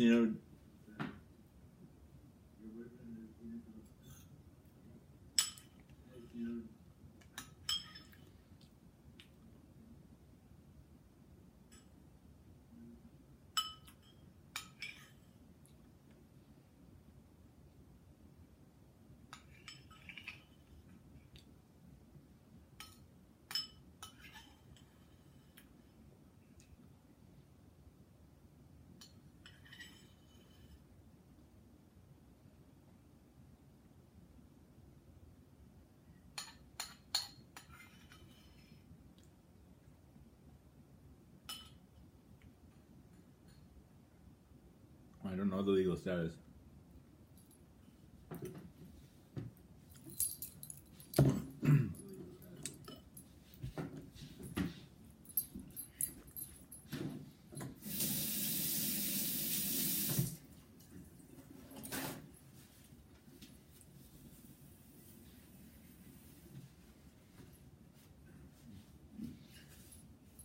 Hey, Chris.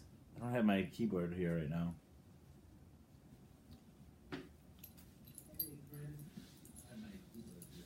It's in the other room. Maybe I can get in a second.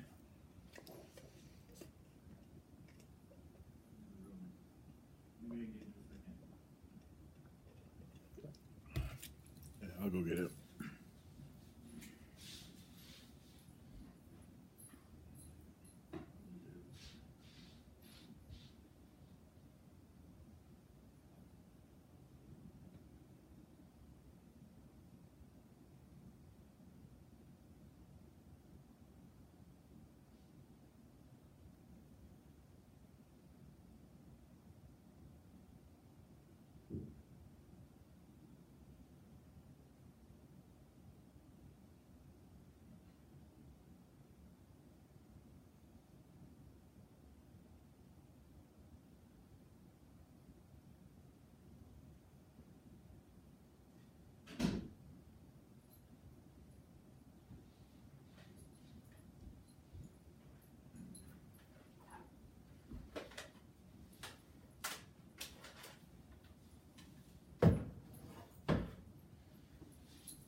Chris Timms, dang it to heck.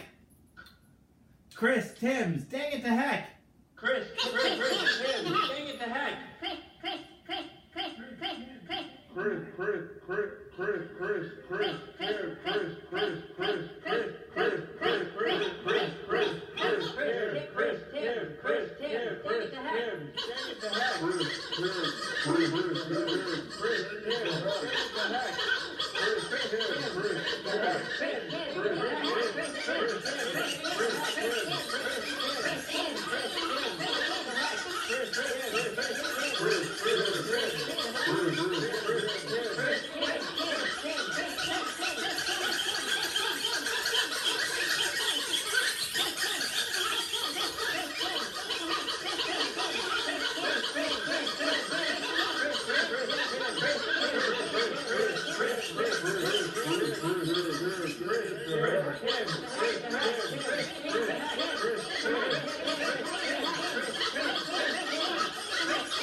I've heard a lot of people say it tastes pretty bad.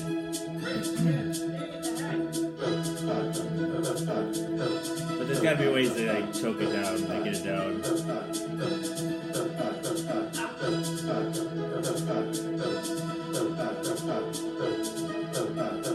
Racing up.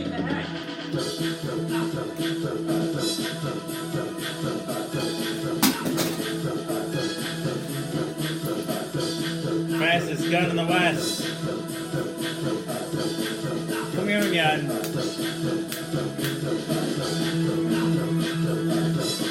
All right, Wood. All right.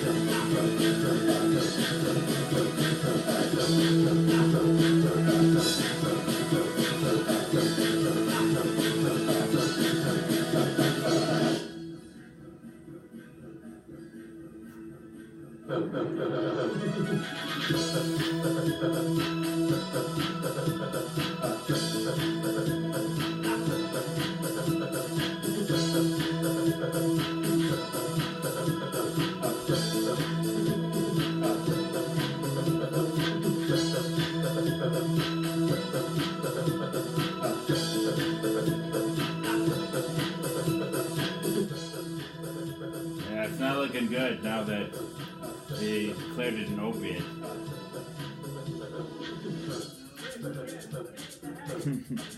Let's go, Pete. Come on. Up, up, up, up, up, up, up, up, up. Let's get physical, physical. Let's get physical, physical.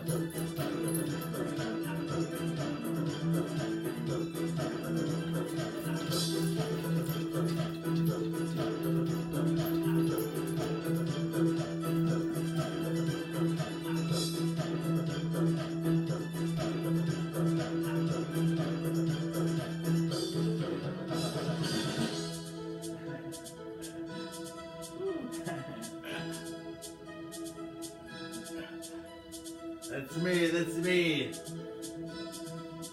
Jesus turned the other cheek.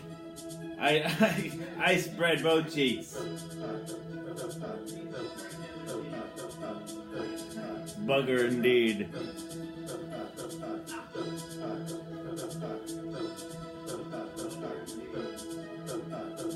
Chris, Kim, dang it, the heck.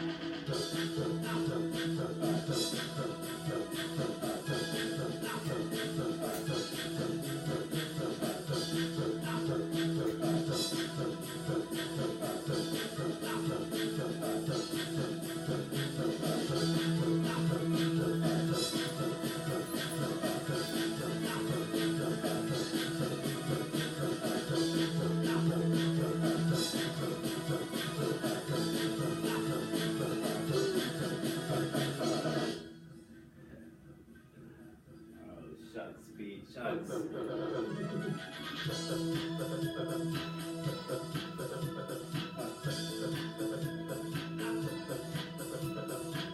Is Louise even here? Chris's her boyfriend even get to hear his song?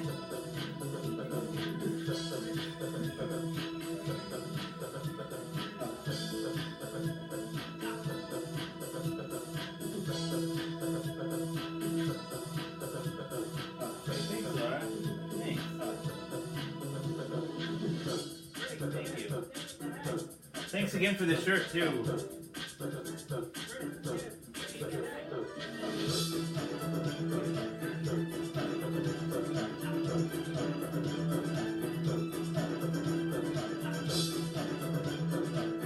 I think it looks really good. If I don't say so myself. I guess I just did. I think it looks really good. It fits really nicely.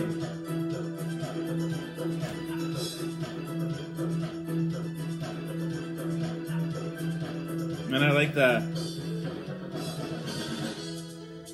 equal sign, or the equals written out rather than, because that works as a hashtag. The equal sign doesn't work as a hashtag, sadly.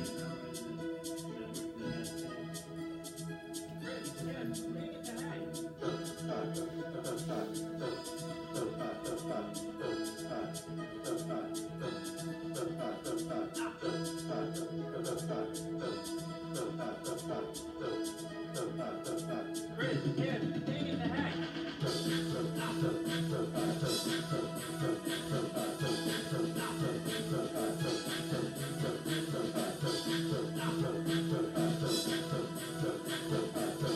Laura Brandel sent it. Laura Brandel sent it. I don't know where. Oh! 5 minutes left. Thanks everybody for being here. This is a long shower. It doesn't usually go the full 4 hours. Thanks everybody for being here. Dang it all the heck. Alright, I love you all.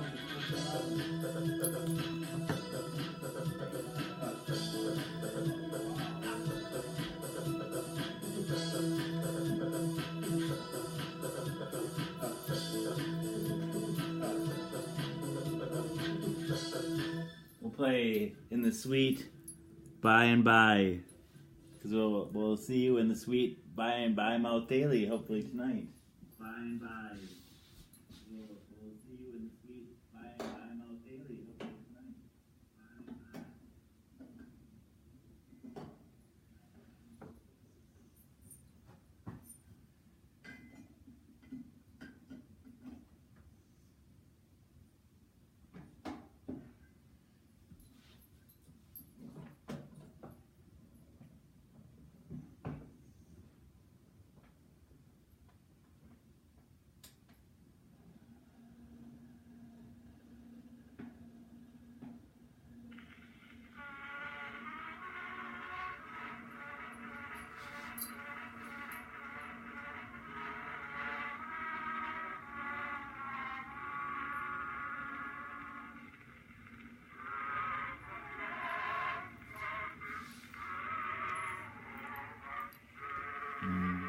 My pleasure.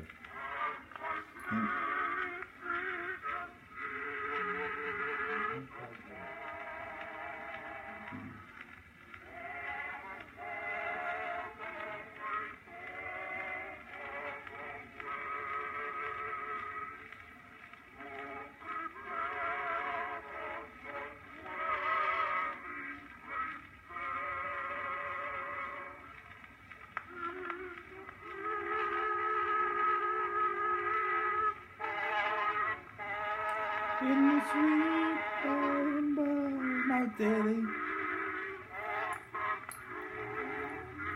We'll meet with that beautiful whore. In the sweet by and by Mount Daly.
I love you all. Thank you so much. Mwah. In this sweet by and by Mount Daly, we shall meet on that beautiful whore. Oh, I love you. Thank you, Pete.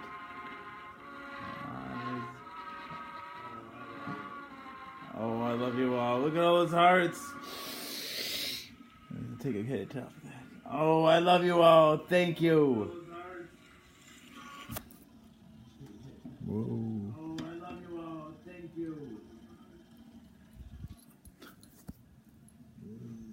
Good night. Good night. So much Jason. Too much Jason. I love you all. Good night. Good night. Bye. So much Jason. Jason.